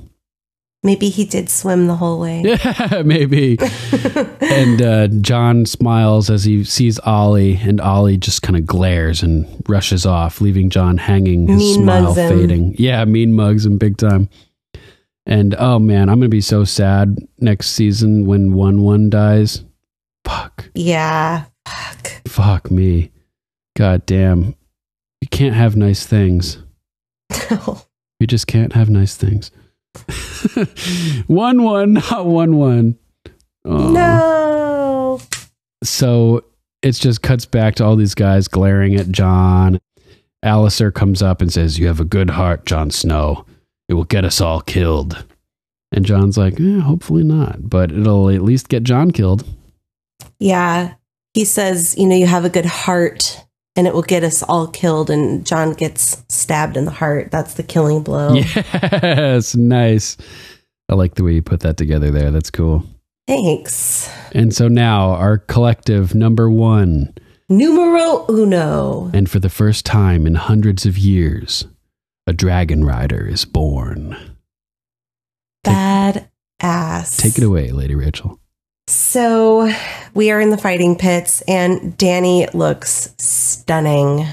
Yes. I think Lord Zach commented on her white dress and I completely agree. This dress is magnificent. Yeah, and the dragon dangling around her neck. Oh the dragon my God. necklace. I want that necklace. I want that Dany. And I've noticed she has more braids in her hair. Nice. And we know that what that symbol is throughout her growth and development, that, she kind of took that on what she learned from the Dothraki with the braids and victories. And winning battles and growing her hair out. And growing her hair and braiding it. That's and awesome. Throughout the series, we start Dany, the first scene, she has no braids in her hair at all. And then fast forward to the end of season 7, it's mostly braided. It's all like these knot braids down into just a ponytail. So she just has a little bit of loose hair and the rest of it's all braided really tight. It's great to point out. I love stuff like that. Yeah. She shows how influenced she was by Khal Drogo and that whole experience. It really helped build her character. Completely. So it's a nice homage to her victories and the power that she's gained. So throughout the series, her braids get more elaborate and more of her hair gets braided. Definitely. So I noted that her hair is slightly more braided. It's still kind of half up, half down, but she's the queen now. She's ruling. Has multiple cities under her command. So I think she felt that it was important to start braiding her hair. And so she's sitting there kind of impatient and we see Hisdar. Right. She's like, where have you been? Just making sure everything's in order. Sketchy? Anybody? A little sketchy? And I thought, I've kind of been, I don't want to say team Hisdar because I don't really like him as a character, but I've been kind of giving him the benefit of the doubt in the past couple of episodes, saying that maybe he doesn't know the Sons of the Harpy. Right. And I feel like him being late and making sure things are in order. With the sneaky smile that he has on his face. That's a weird thing to say. Like, you could just be, sorry, I'm late. I'm sorry, I'm late, and just leave it at that. He's almost like rubbing it in her face, like, like, I'm just making sure that plans are all laid for you to die in a few minutes. Love you, babe. Yeah, it was really odd. So I thought it might have been a little bit foretelling that he may at first not have been a part of the Sons of the Harpy situation, but I think he clearly says without saying it outright that he has something to do with this massacre. Quite possibly. In particular. I mean, they do kill him, so we could be wrong, but maybe they were just... We could be. Maybe it was because it was such a frenzy going on that the Harpy that killed Hisdar was, do you know what I mean? Yeah, and it also could be like a useful idiot type scenario where they're like, okay, well, we can use him to get close to Dany now because he's in with her, but he's just a dragon lover, and like when it comes down to it, once we're done with him, we don't want him. He's expendable. Yeah. Yeah. Filthy dragon lover. So we get the announcer, who's a very charismatic character. Totally. Free citizens of Marine, by the blessing of the Graces and Her Majesty the Queen, welcome to the Great Games. And nice. My queen, our first contest, who will triumph, the strong or the quick? And here they bring back that whole gladiatorial, that Roman tradition thing. Nos morituri te salutamus. We who are about to die salute you. Like they say right in that movie Gladiator too and everything. I fight and die for your glory, O glorious queen. And the other guy repeats it. And did you notice that one guy's sword? Oh, like with the flat edge. Yeah, how cool is that? Yeah, it was like, badass. It was like a cleaver. Yeah. Typically, swords will taper from the grip to the point. And there's now 2 swords in this series which kind of break that rule. Ice, which is pretty much parallel edges all the way down to the blade until right at the end it tapers. Mm-hmm. And then this one where the edges are parallel all the way and it's just flat right on the tip. I thought it was really cool. I loved it. Yeah, super cool. It was big too, because he's a big guy. That's what she said. Oh my God. Yeah, he was a big guy. So they're like staring at her and she's like staring back at them and she's just sitting there. Hizdar is such a dick. He didn't even prepare her for this tradition. Yeah. And he's like, they're waiting for you. And she looks over at him like, what are you talking about? And he's like, clap your hands. Oh. And she's like, now it's on her shoulders to like one of these. When she claps her hands, someone's going to die. Like the blood is on her hands. Yeah. It's the last thing that she wants. Yeah. So she slowly raises her hands and just lightly claps once. Grimaces right before clapping. Like you can see it on her face. All those emotions. Just brilliant performance by Emilia Clarke here. And then just the uproar of the crowd. And I wanted to mention too that when we pan into the Great Games, like we get a view of the arena outside and it like kind of aerial shots kind of over the harpy and then into the bowl. And it's huge. Yeah. There are so many people there. Very mindful of the Roman Colosseum. I mean, when I first saw this, I've never seen anything like it on a TV show, this scene. I mean, there's been some motion picture, movies out there that have great scenes like this. But this, I mean, the budget for this scene must have been unbelievable with all of the graphics and the dragon and just all the the extras that they needed and harpies. And it really blew my mind. Amazing. I mean, enough so that it, like we said earlier, it was kind of enough to forget what happened just the scene before. Yeah, exactly. It's just so breathtaking that it's like a mental refresher, just like wipes it clean. Yeah. So these guys start fighting and Dario, he like pops his head like between the two. He's like, hey guys, what's up? I'm going to do that one. The smaller one. No question. That's who you should put your money on. Yep. And Tyrion's like, the smaller one it is. I like it. I can get behind this logic. And Dany's like, I'm not putting my money anywhere. Like, this is the worst thing to be betting on. And Hizdar is like, kings and queens never bet on the games. Perhaps you should go find someone who does. Like, get the fuck out of here. Yeah, stop talking to my girl, old truly boyfriend. In between the two of us right now. And Dario is, I like their little sparring with words here. Oh, yeah. People used to bet against me when I fought in the pits. And he looks over at Hizdar. He would have bet against me. Yeah. Common novice mistake. And Hizdar he's so pompous. Totally. Because they're married at this point, right? We just don't see their marriage. I'm not Is that sure. Right? I'm not sure actually. Because he says kings and queens never bet on the games. True, but maybe he's just referring to saying that because all the previous rulers have been kings. Oh, maybe. Are they married at this point in the book? Yes. Okay. That was funny. It's funny you asked too because we were talking about it last time we recorded. Oh yeah, that's right. And I was like, I can't remember. So afterwards, I looked it up and I'd like dubbed in that like, yeah, they're married and like made it sound like that was natural conversation. Nice. Awesome. Yeah. And so Hizdar goes on to say, I've spent much of my life in Meereen. Larger men do triumph over smaller men in my far experience. more often than not. Yeah. Yeah. And Danny is like, had enough of this. And she's like, has your experience ever involved actual fighting? You, yourself, have you ever tried to kill a man that was trying to kill you? Foreshadowing his imminent death and his inability to fight it. Oh, yeah. I didn't even pick up on that. I just thought it was such a middle finger to him. Like, Totally. Shut up. And then that's exactly what happens, is that somebody's trying to kill him and he's unable to try to kill a man that's trying to kill him because he has no experience in any actual fighting.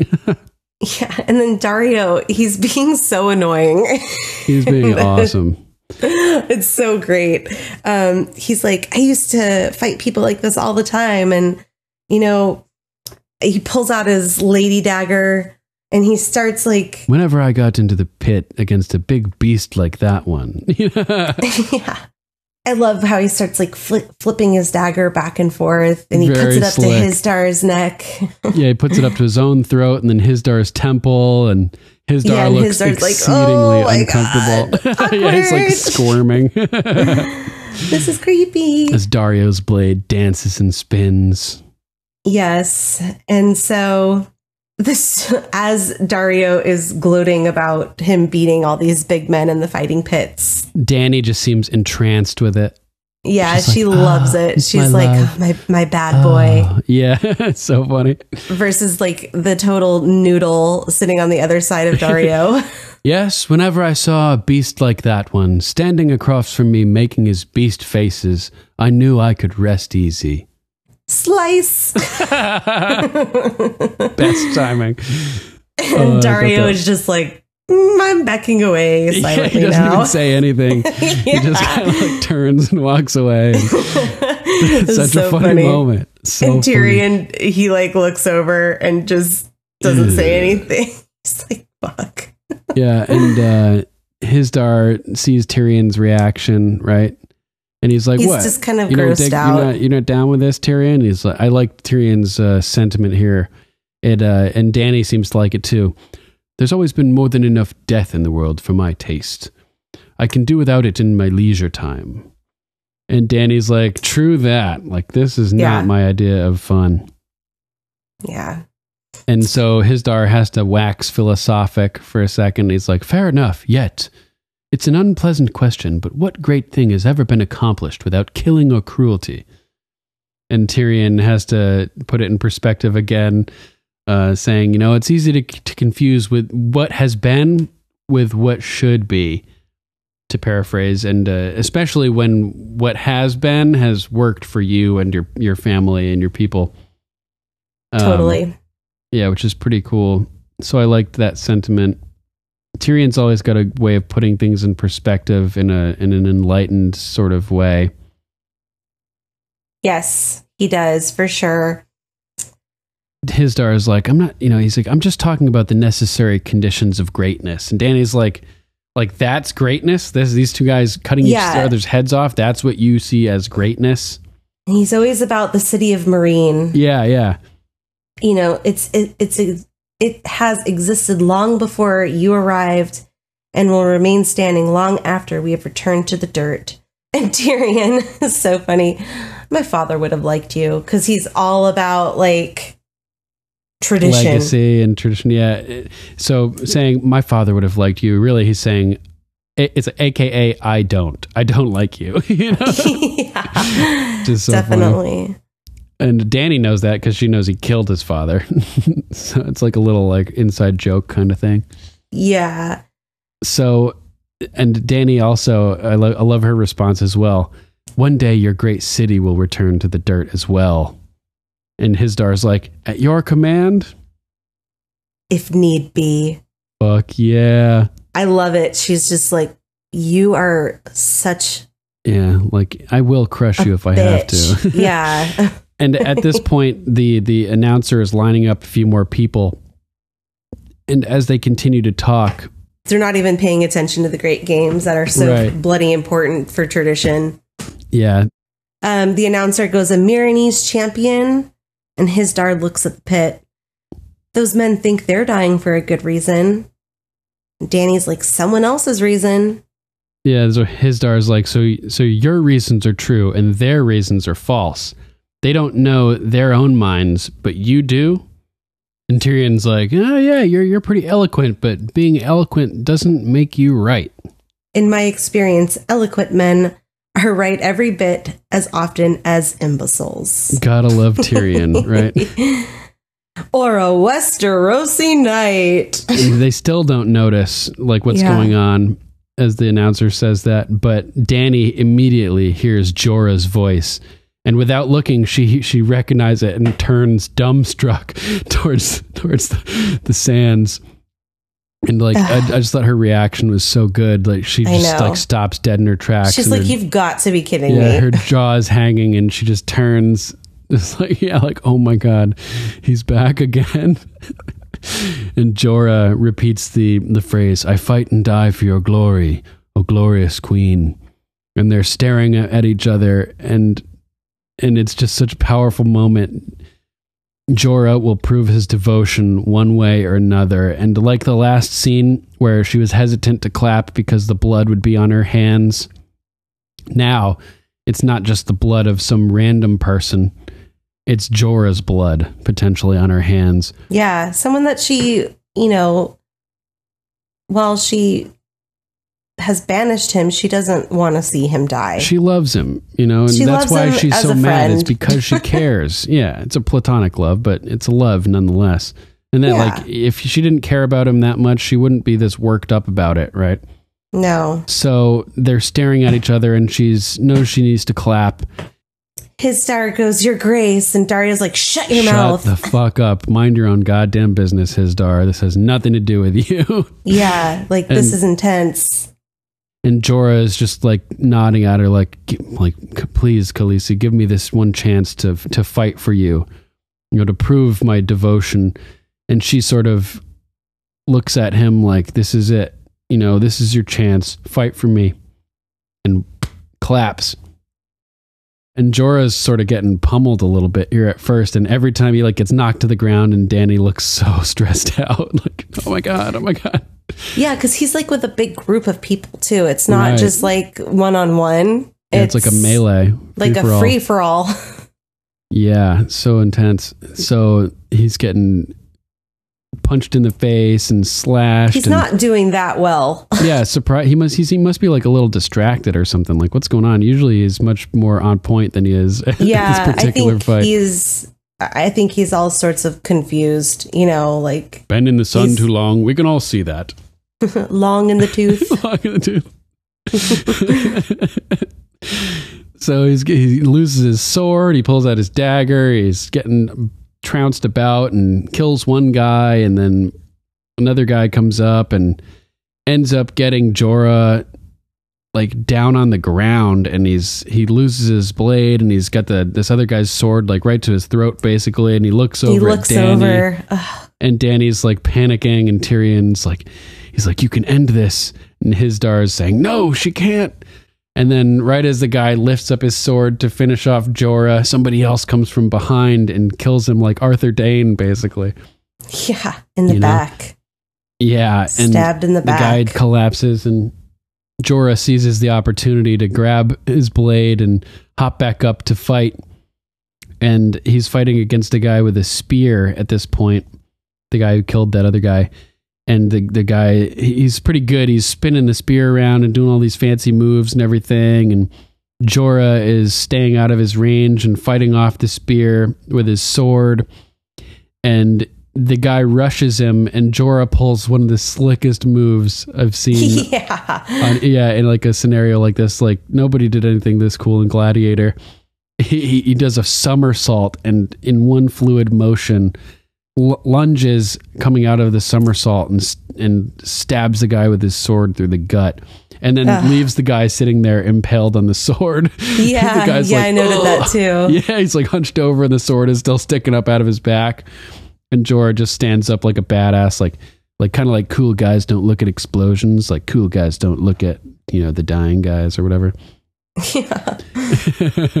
And so he standing there looking at Daenerys like, this, like, I'll give my life for you, Khaleesi, basically is what's going through his head. And all of a sudden a look comes across his eyes, and he reaches backwards and grabs his dead opponent's spear and picks it up and launches it right towards Daenerys, and everybody on the dais kind of freaks out for a second.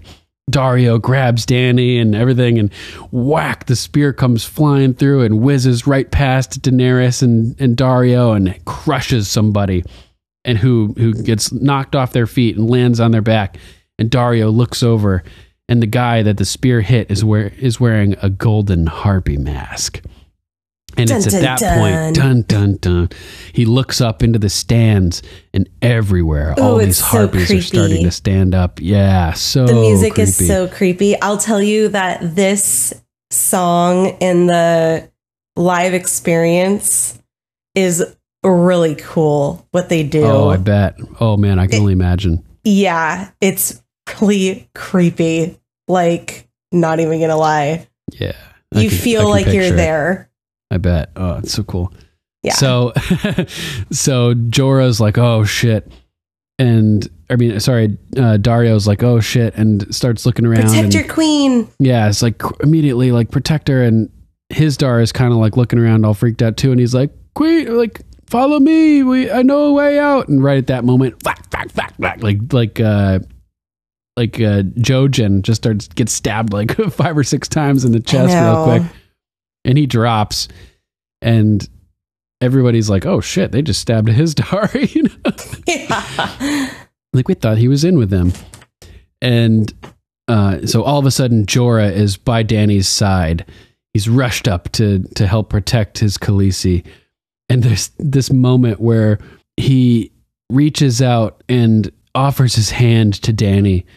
And they have this look between the two of them where they're both just like, everything that's happened before this, like, we're going to forget it, you know, and start fresh, basically.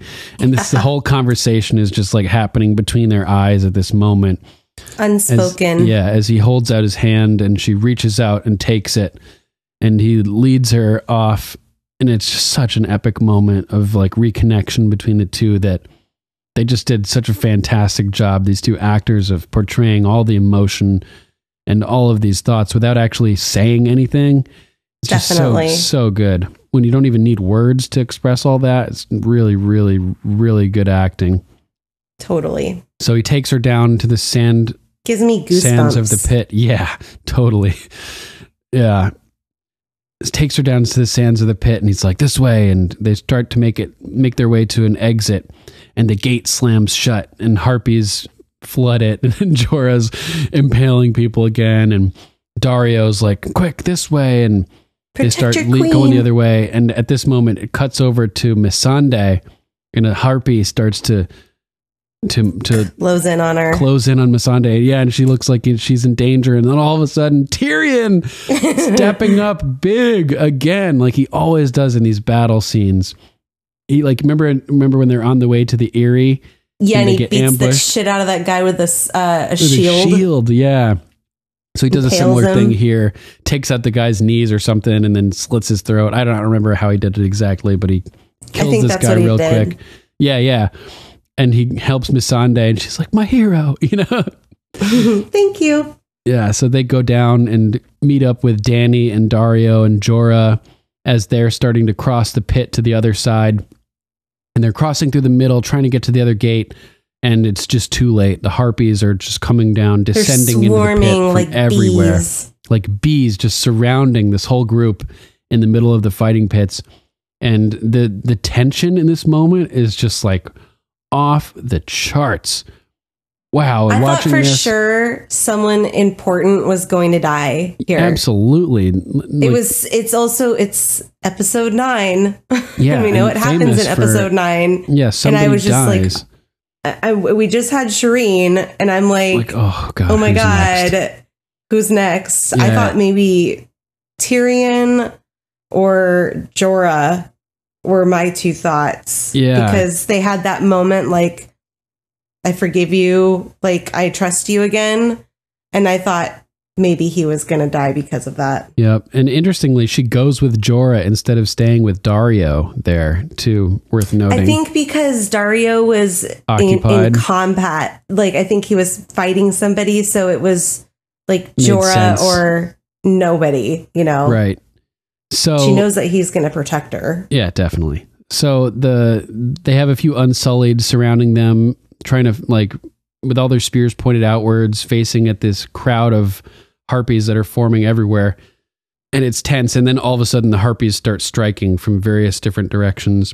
And Unsullied are impaling them and getting cut down themselves. And the chaos is just closing in closer and closer to Dany and Missandei and Tyrion as Jorah's fighting and Dario's fighting. And it's just looking hopeless and so hopeless. And Dany's head is just dashing around, like looking back and forth. She looks so frightened. She's like so panicked. So frightened. She does a great job. She's really, like really good. Her arms are out and she's like kind of running and she's panicking. And yeah, even Dario is looking terrified. Yeah, I love when she goes to find Missandei so they can like run next to each other. Yeah, like she reaches for her, like, come on. Like, let's go. Yep. And all, like, the combat is getting so close that a dead harpy falls right in front of Tyrion, who looks down at it and he's like, oh shit, like this is not good. It's looking real fucking bad. It's bad. Really, really bad. The tension it's like unparalleled. And so Dany reaches down and grabs Missandei's hand. And we get a close up of the ring that she has, the pearl ring that she drops as the breadcrumb. I didn't really notice that.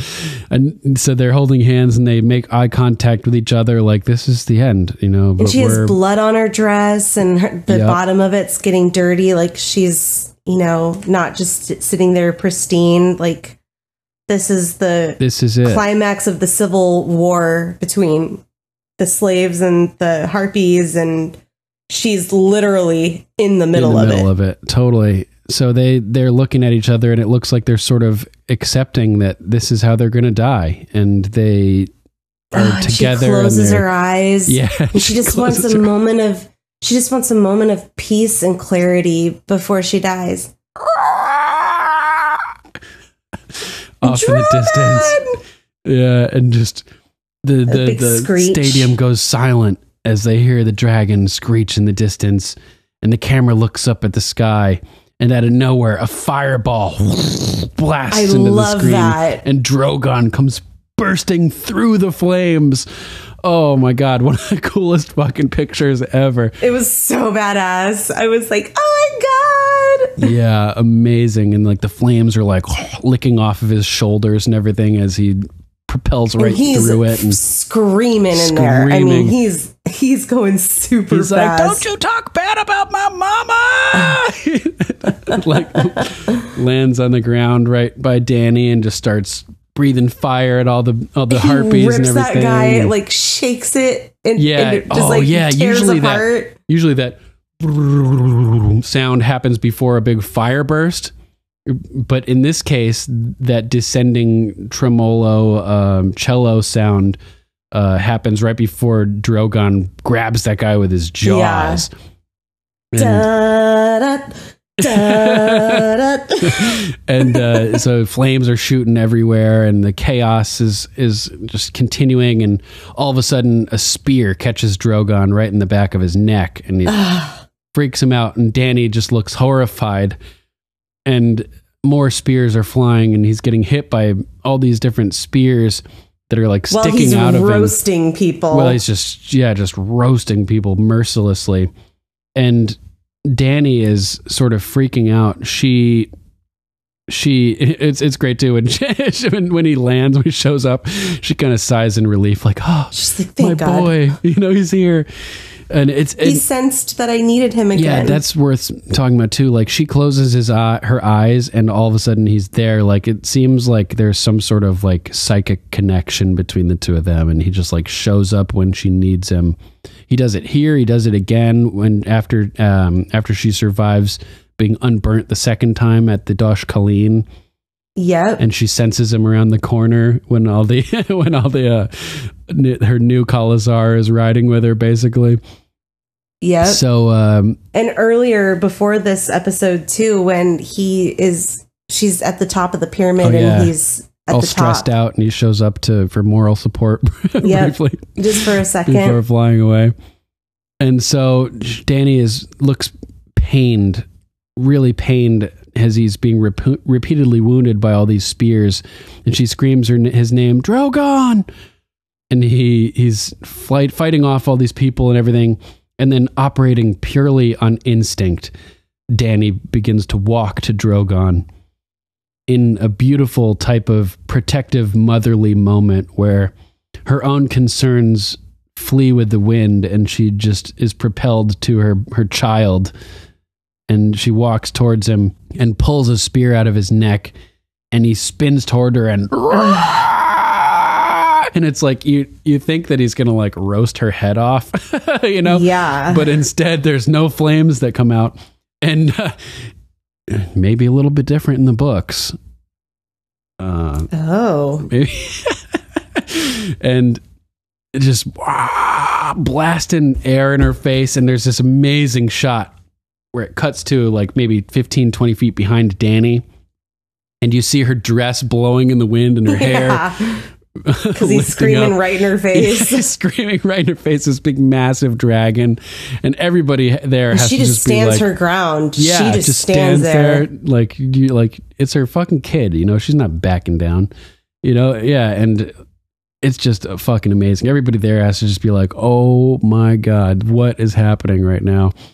And so he realizes who it is and stops screaming and calms down for a second, and she reaches out to touch his nose again, sort of like at the top of the pyramid, like you were mentioning before. And right as she's about to touch him, another spear gets him. He screeches in pain. Screeches again. And again, she's operating purely on instinct. She acts. Her only concern right now is saving Drogon, whereas Drogon's concern was saving her. She knows that Drogon is not going to leave unless she's with him, unless she's leaving too. So in order to save Drogon, she needs to figure out a way out of there so that Drogon will leave as well.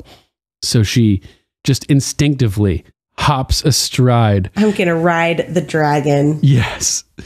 Just pure instinct, and says Valad in his ear, and he starts running forward towards Tyrion, and they're just like, oh God.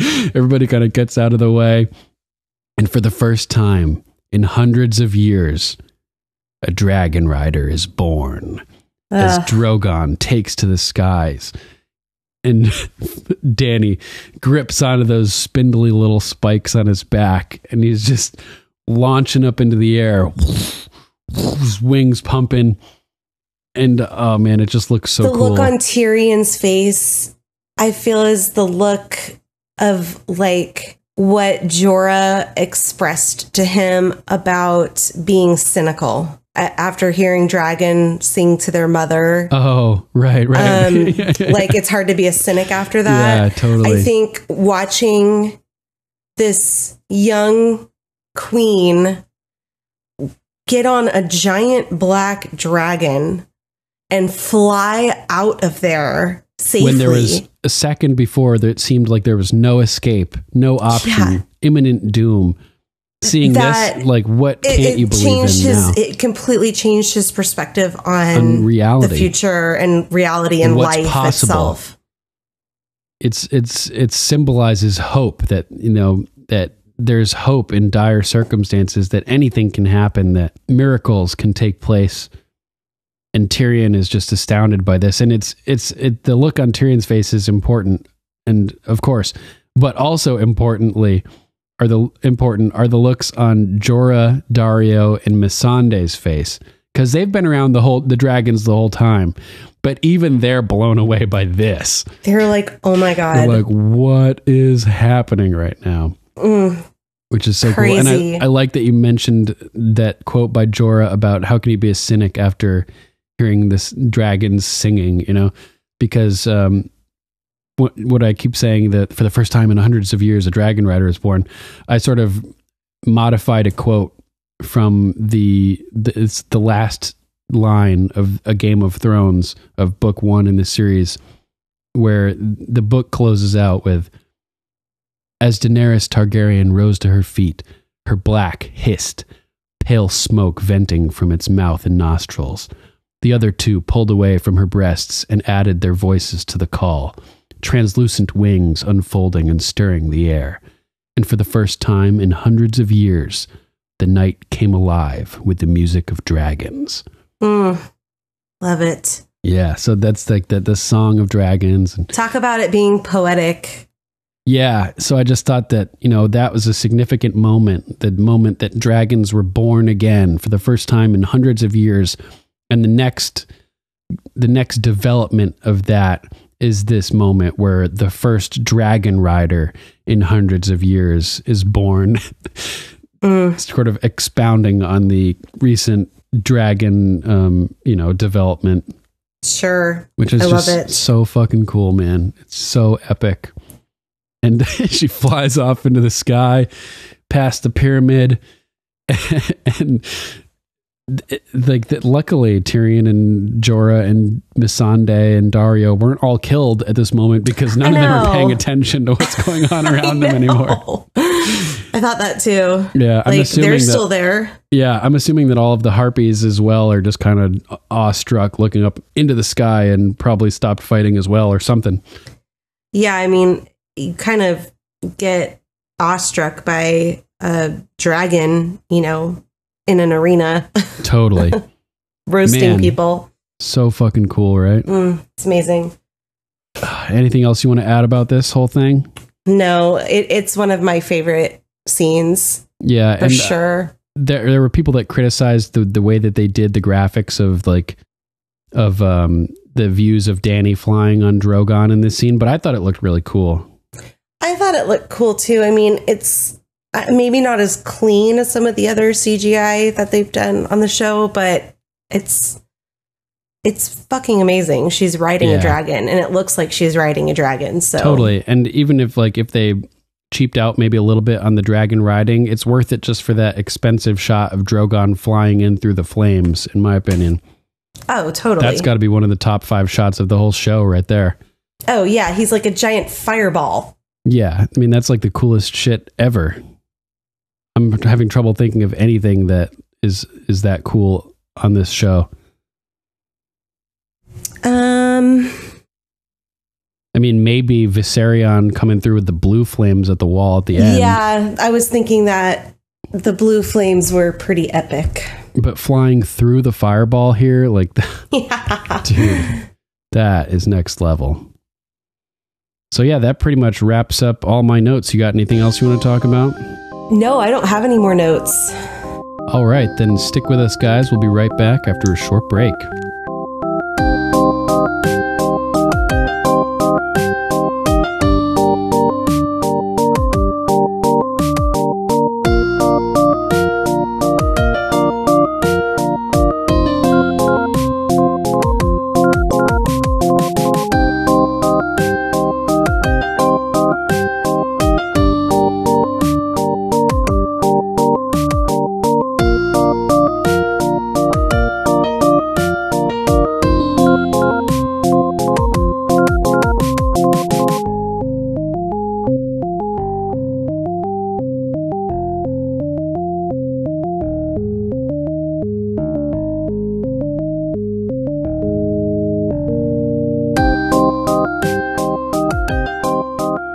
And we're back with news about Game of Thrones. From sci-fi.com, Kit Harington thinks Game of Thrones' final season was supposed to break the actors. By Elizabeth Rain. Jon Snow has been through way too many near-death experiences, getting murdered and reanimated, facing an ice zombie horde, and having a romp with a woman he doesn't know is his aunt. Who even knows what he's going to get hit with in season 8? If it's not someone else's sword, of course. Even after all that, Kit Harington believes the final season of Game of Thrones was, quote, designed to break us, as he recently told GQ in an interview. When you're filming a show with 6 epic episodes, each of which is supposed to be like its own feature-length movie, it's understandable that everyone involved would end up about as alive as one of those ice zombies. You have to wonder whether living in that universe and actually trekking beyond the wall or engaging in close combat with undead things that just won't die is less exhausting. Quote, the last season of Game of Thrones seemed to be designed to break us. Everyone was broken at the end. We were sleep deprived. It was like it was designed to make you think, I'm sick of this. I remember everyone walking around towards the end going, I've had enough now. I love this. It's been the best thing in my life. I'll miss it one day, but I'm done. Oh, wow. That's so hardcore. Yeah, imagine that. Like, they were talking about 55-day shoot for a battle that's going to take place in the next season, and just for like an hour of footage. Yeah. Fucking awesome. I can't wait. Yeah, it's going to be amazing. Nice. Poor them. Okay. Next, we have from Insider, an actor from the original unaired Game of Thrones pilot is returning for HBO's prequel spinoff. That's cool. Yeah, totally. By Kim Renfro. In the summer of 2010, Game of Thrones showrunners David Benioff and D.B. Weiss were on their second attempt at filming a pilot episode for HBO's newest series. This meant recasting and reshooting a large portion of the episode. One of the actors who was unfortunately left on the cutting room floor was Jamie Campbell Bower, who recently reprised his role as the young Gellert Grindelwald in Fantastic Beasts: Crimes of Grindelwald. But nearly 10 years ago, Bower played Sir Waymar Royce, the Night's Watch Ranger in charge of the mission that goes deadly wrong during the cold open of the series' very first episode. In a very blog interesting. Post, so he was replaced by that Matt Damon looking guy. Yeah, he was. Interesting. In a blog. In a blog post from that summer, author George R.R. Martin says Bower had signed on to a Starz series, Camelot, by the time HBO was doing reshoots. Unfortunately, Jamie's shooting schedule with Camelot conflicted with our own, so there was no way he could come back and reprise his performance as Sir Waymar, Martin wrote. But we wish him luck with his new, much larger role. And who knows, if Game of Thrones should happen to have a longer run than Camelot, maybe one day he can come back and play another, much larger role for us. Perhaps all these years later, Martin's blog posts have come true. Camelot did indeed end after just one season on Starz, and now Bower will have a role on HBO's first, currently untitled Game of Thrones prequel show. For now, the network has only ordered a pilot episode to be filmed, not an entire series. But it's shaping up to be a very interesting premise. So far, we don't know anything about the characters the newly announced cast will play, with the exception of Naomi Watts' role as a charismatic socialite hiding a dark secret. If the prequel does brush up against the White Walkers, then it's possible Bower's role will be something of full circle to his unseen portrayal as Sir Waymar. That's pretty cool, man. Yeah, I like that. Yeah, that's really cool. Good for him. Back in the game. For sure. Yeah. It's killer. Moving on to Game of Thrones and history. From Bustle. 11 times Game of Thrones was inspired by true stories from history. By Charlotte Allen. The Fall of Rome. Before the Targaryens brought their dragons to fantasy England, they were part of a vast empire over in the fantasy Mediterranean. Old Valyria bears a striking resemblance to the Roman Empire. Both were technically republics. Both empires enslaved people from all across fantasy Europe and the fantasy Middle East. Both arose on a peninsula in the warm climate. Both built roads and buildings with wildly advanced technology for their time, and both eventually collapsed, leading to centuries of conflict. I love that parallel. Yeah, we mentioned that when we got the image of Jorah and Tyrion going through Valyria. The aqueduct-looking structures and everything like that. Yeah, totally. And the roads, the Valyrian roads, which you get more details about in the books, but as Tyrion is traveling with Varys and Illyrio Mopatis from Pentos to Volantis, they're traveling along these old ancient Valyrian roads, which are built so well that they're like 30 feet wide of white stone, and they just go, they're straight giant roads that go for miles and miles and miles, and they're still just in pristine condition after thousands of years. They're known for being master engineers, so just kind of cool. Awesome. Next, Pompeii and the pink and white terraces. In real history, of course, there were a whole mess of different factors that led to the fall of Rome, like invasions and over-reliance on slave labor and too much military spending, and I'll add, devaluation of the Roman denarius, their currency. But in Martin's world, Valyria just kind of goes up in flames. It's destroyed in a single natural cataclysm, sort of like Atlantis. Poof! Which I added as well there. This volcanic destruction pulls from real-world events like the eruption of Mount Vesuvius, which completely buried the ancient Roman city of Pompeii in burning ash. More recently, there was the loss of the pink and white terraces, two natural wonders of New Zealand that were buried in an eruption of Mount Tarawera and only just rediscovered. That's pretty interesting. I didn't know about that. For sure. And the whole being destroyed overnight in a massive cataclysm thing is very mindful of Atlantis, which is also, obviously an ancient, advanced civilization, sort of like Valyria was. Mm-hmm. That's another great parallel to be drawn. Definitely. Did you hear that? Caw, caw.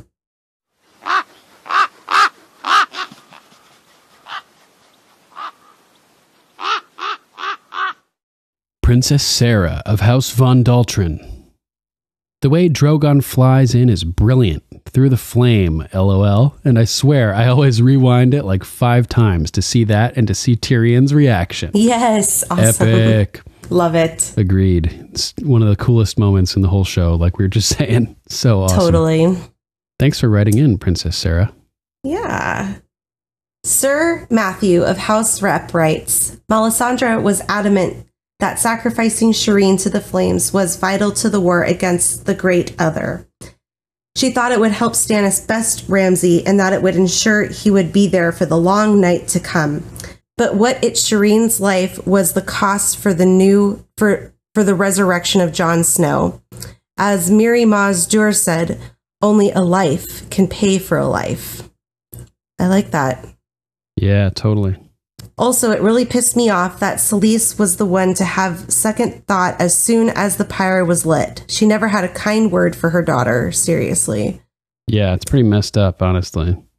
The grand opening of the fighting pits was pretty epic. Was totally that a Braavosi water dancer fighting Jorah at the end there? Oh, I had that same thought. Man. I just forgot to write it down. I think it was because he had the thinner sword. Uh-huh. And he was like moving around, like dancing a little bit more, not so like crisp. Very interesting. Yeah. Sir Matthew goes on, and that last scene of Dany riding off on Drogon like she was in the Never-Ending Story was beautiful. Yes, right, that's what people keep comparing it to, the Never-Ending Story. Yeah. Lady Sarah of the Dust Bunnies. This episode was the first one I ever watched live. I was sitting with my friends at the restaurant that I worked at, and my boss, who was also a big fan of the show, put it on the big screen. The most captivating scene was when you see Selyse slowly changes her mind about the burning of her daughter. As a mom of 2 young children, I felt physically sick watching this unfold. I was sobbing next to my coworkers. I was known for 6 months as the girl who cried. Keep up the great work. Both of you make my dreary housework bearable. Well, thanks, Lady Sarah. Good to hear from you. And sorry you were known as the girl who cried for 6 months. Although, it's kind of funny. You got to admit that, right? Hope to hear from you again soon. Lady Sarah of House Larkham. I thought this was another weak episode in this series. It felt like this episode was badly written, especially the dragon pit fight. It felt a bit clunky and not Game of Thrones worthy. Ah, sorry to hear you felt that way, Lady Sarah. Lady Lucy of House Jane. 3 words. Meryn fucking Trant. Maybe a few more than 3 words. I love how brave and steadfast Ilaria is. Although I hate what she does to Myrcella, I love that she stands for Oberyn without hesitation. Yeah, I can get behind that too. Although the story of the Dance of the Dragons is about the Targaryens, it could also be about the Baratheons. Brothers fighting brothers? Stannis is a cunt. No 2 ways about it. I hate the Shireen scene so much. I just can't watch it. Even for the rewatch. Yeah, I feel you. It's pretty brutal there. Hizdar, just making sure everything is in order? Traitorous bastard. And where the fuck are all of the Unsullied? You may have noticed that this episode makes me somewhat rage-filled. Rage, fucking rage! Rage, fucking rage! Let it all out. Lady Alicia of House Stout. Ugh, this is literally the most heartbreaking episode. It's so sad how Stannis tells Shireen the story of her grayscale and how he saved her life when she was just a baby. When he was told to send her to Valyria to live out her days with the Stone Men, he refused. Because you did not belong across the world with the bloody Stone Men. You are the Princess Shireen of the House Baratheon, and you are my daughter. He then agrees to burn her at the stake. And for what? To melt the snow? Ugh, he makes me sick. I would be really interested to know how exactly her grayscale was cured. It is obviously different than with Jorah, since his was completely removed by Sam and hers is still on her face. Would love to hear your thoughts. That is a good question, Lady Alicia. I have wondered that as well. I'll have to do some deep diving and get back to you on that. Thanks for asking, and great to hear from you. Lord Nick of House Wickens. Just had a thought. What if Lightbringer was just the first Valyrian steel sword, but otherwise wasn't particularly special? If I'm not mistaken, those stories are older than the Valyrian Freehold. Everyone hypes it up as this unique thing, which it would have been then. The story of Nissa Nissa could just be a description of how it's made. Folded metal tempered with the death of a loved one.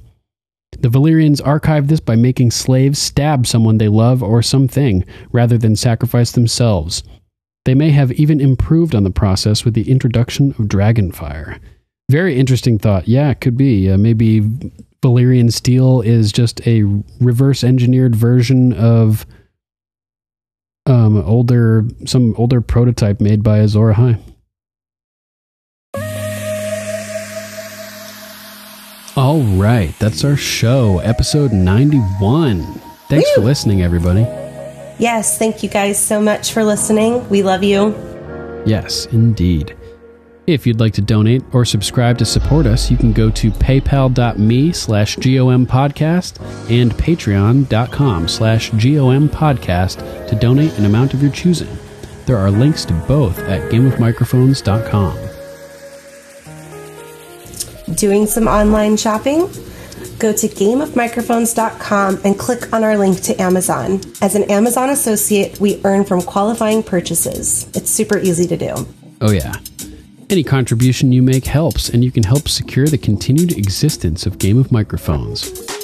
We'd like to thank our patrons, Sir Matthew of House Repp, Lady Lucy of House Roberts, Lady Candace of House Tews, Lord Jeff of House Allen, Sirenicide, and Luke, the Low Duke. Thank you guys so much. We love you. We totally love you. Thank you. You should also check out Sirenicide, which is the brainchild of Archmaester Stitches, who will be joining us next episode. It's a serialized horror drama podcast in sort of the style of the old 40s radio shows. A horror story taking place in Texas that you guys will really like. I voice act on it, so does Johnny Stitches, and you guys will definitely enjoy that. Check it out. Go to Sirenicide.com. Start right at the beginning. We also want to give a huge thanks to Lady Lisa of House Sky, Pie Romancer. She has been key behind the scenes working to get Game of Microphones up and running. She's also a world-class artist. She's amazing. Oh my God. Sick. Amazing. So check she just her. did a really good Rhaegar Targaryen portrait too. Oh, I saw that. I don't know my if she's God. publicly released it yet, but maybe we can get her to drop it on the Facebook page or something. It's so amazing. She's incredibly talented. Check her out at fineartsbylisa.com, Instagram.com/fineartsbylisa, and Facebook.com/fineartsbylisa. And I think she'll be joining us on a show next weekend. Yay! We'll all, do a podcast together. It should be fun. I love it. Yeah, it's going to be a good time. Next episode, we'll be covering Season 5, Episode 10, Mother's Mercy, the Season 5 finale. Give it a watch and send us your thoughts. We'd love to read them on air. If you'd like to call, you can call us at 813-JOFFREY. That's 813-563-3739. If you would like to write in, you can email us at ravens@gameofmicrophones.com. Check out our Facebook page at facebook.com/GOMPodcast. And while you're there, give us a like and review. Imp slap. You can also listen to Game of Microphones on YouTube, BitChute, and Steemit. Just search for Game of Microphones to find our channel. We can't create a custom URL on YouTube until we have 100 subscribers, so please subscribe as well. Likes, comments, and shares are greatly appreciated. We're also on Twitter, Instagram, Gab, and Minds at GOMPodcast. And we're on Tumblr too, at Game of Microphones. All right, that's our show. Thanks for listening.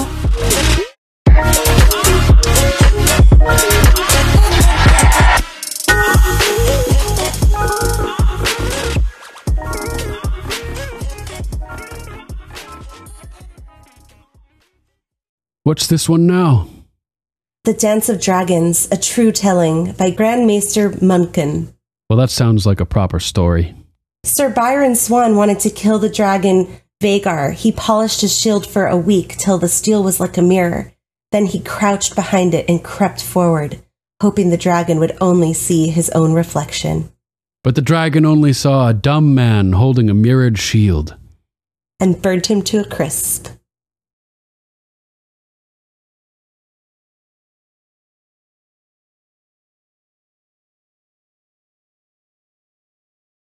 Got it. Cool. Yeah. Well, cool, but not cool. Yeah. Somebody who's in the palace, somebody with access to the, like top security clearance, basically. Someone who hates the Lannisters. Yeah. So all signs point to Ilaria. Yes. Where somebody punches somebody in the face, you don't execute them. You punch them back in the face and call it even type thing. Or if you say it like my son Justin, I'm going to punch him in the back of the face. So they're doing their thing over there, slapping each other. Slut. And Bronn looks all disheveled there for a second. I know. Which is kind of a good dizzy. look for him. Dizzy. I wonder if this may foreshadow a little bit that Dany and Jon stay together. I hope so. Is it wrong to say? How much for your little clam? Oh, God. I'm like, you're gross. You're gross. And Arya's like, I love oysters, clams, and cockles. Pure nonsense. He's all for the banker's trickery, which is kind of fucked up. Yeah. So it's kind of like a serious issue for Jesus. Yeah. Turn the other cheek unless you're a money changer, in which case I'll whip you. Which is pretty cool. Yeah. And the guy's like, this is fucked. Everyone's just like, this is really awkward. Awkward. Yeah. He's such an oaf.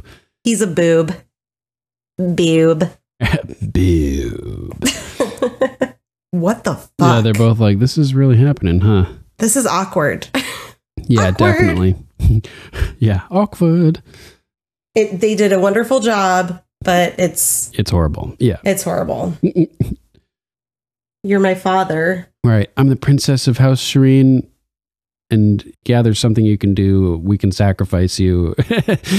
Lord of light, protect us, for the night is dark and full of terrors. It's like, you're a terror. Yeah, you are the terror. You can see his teeth just mashing each other. And oh, by the way, your wife is hanging from a tree over here. Yeah. Yeah. I mean, yeah. Fuck. Yeah.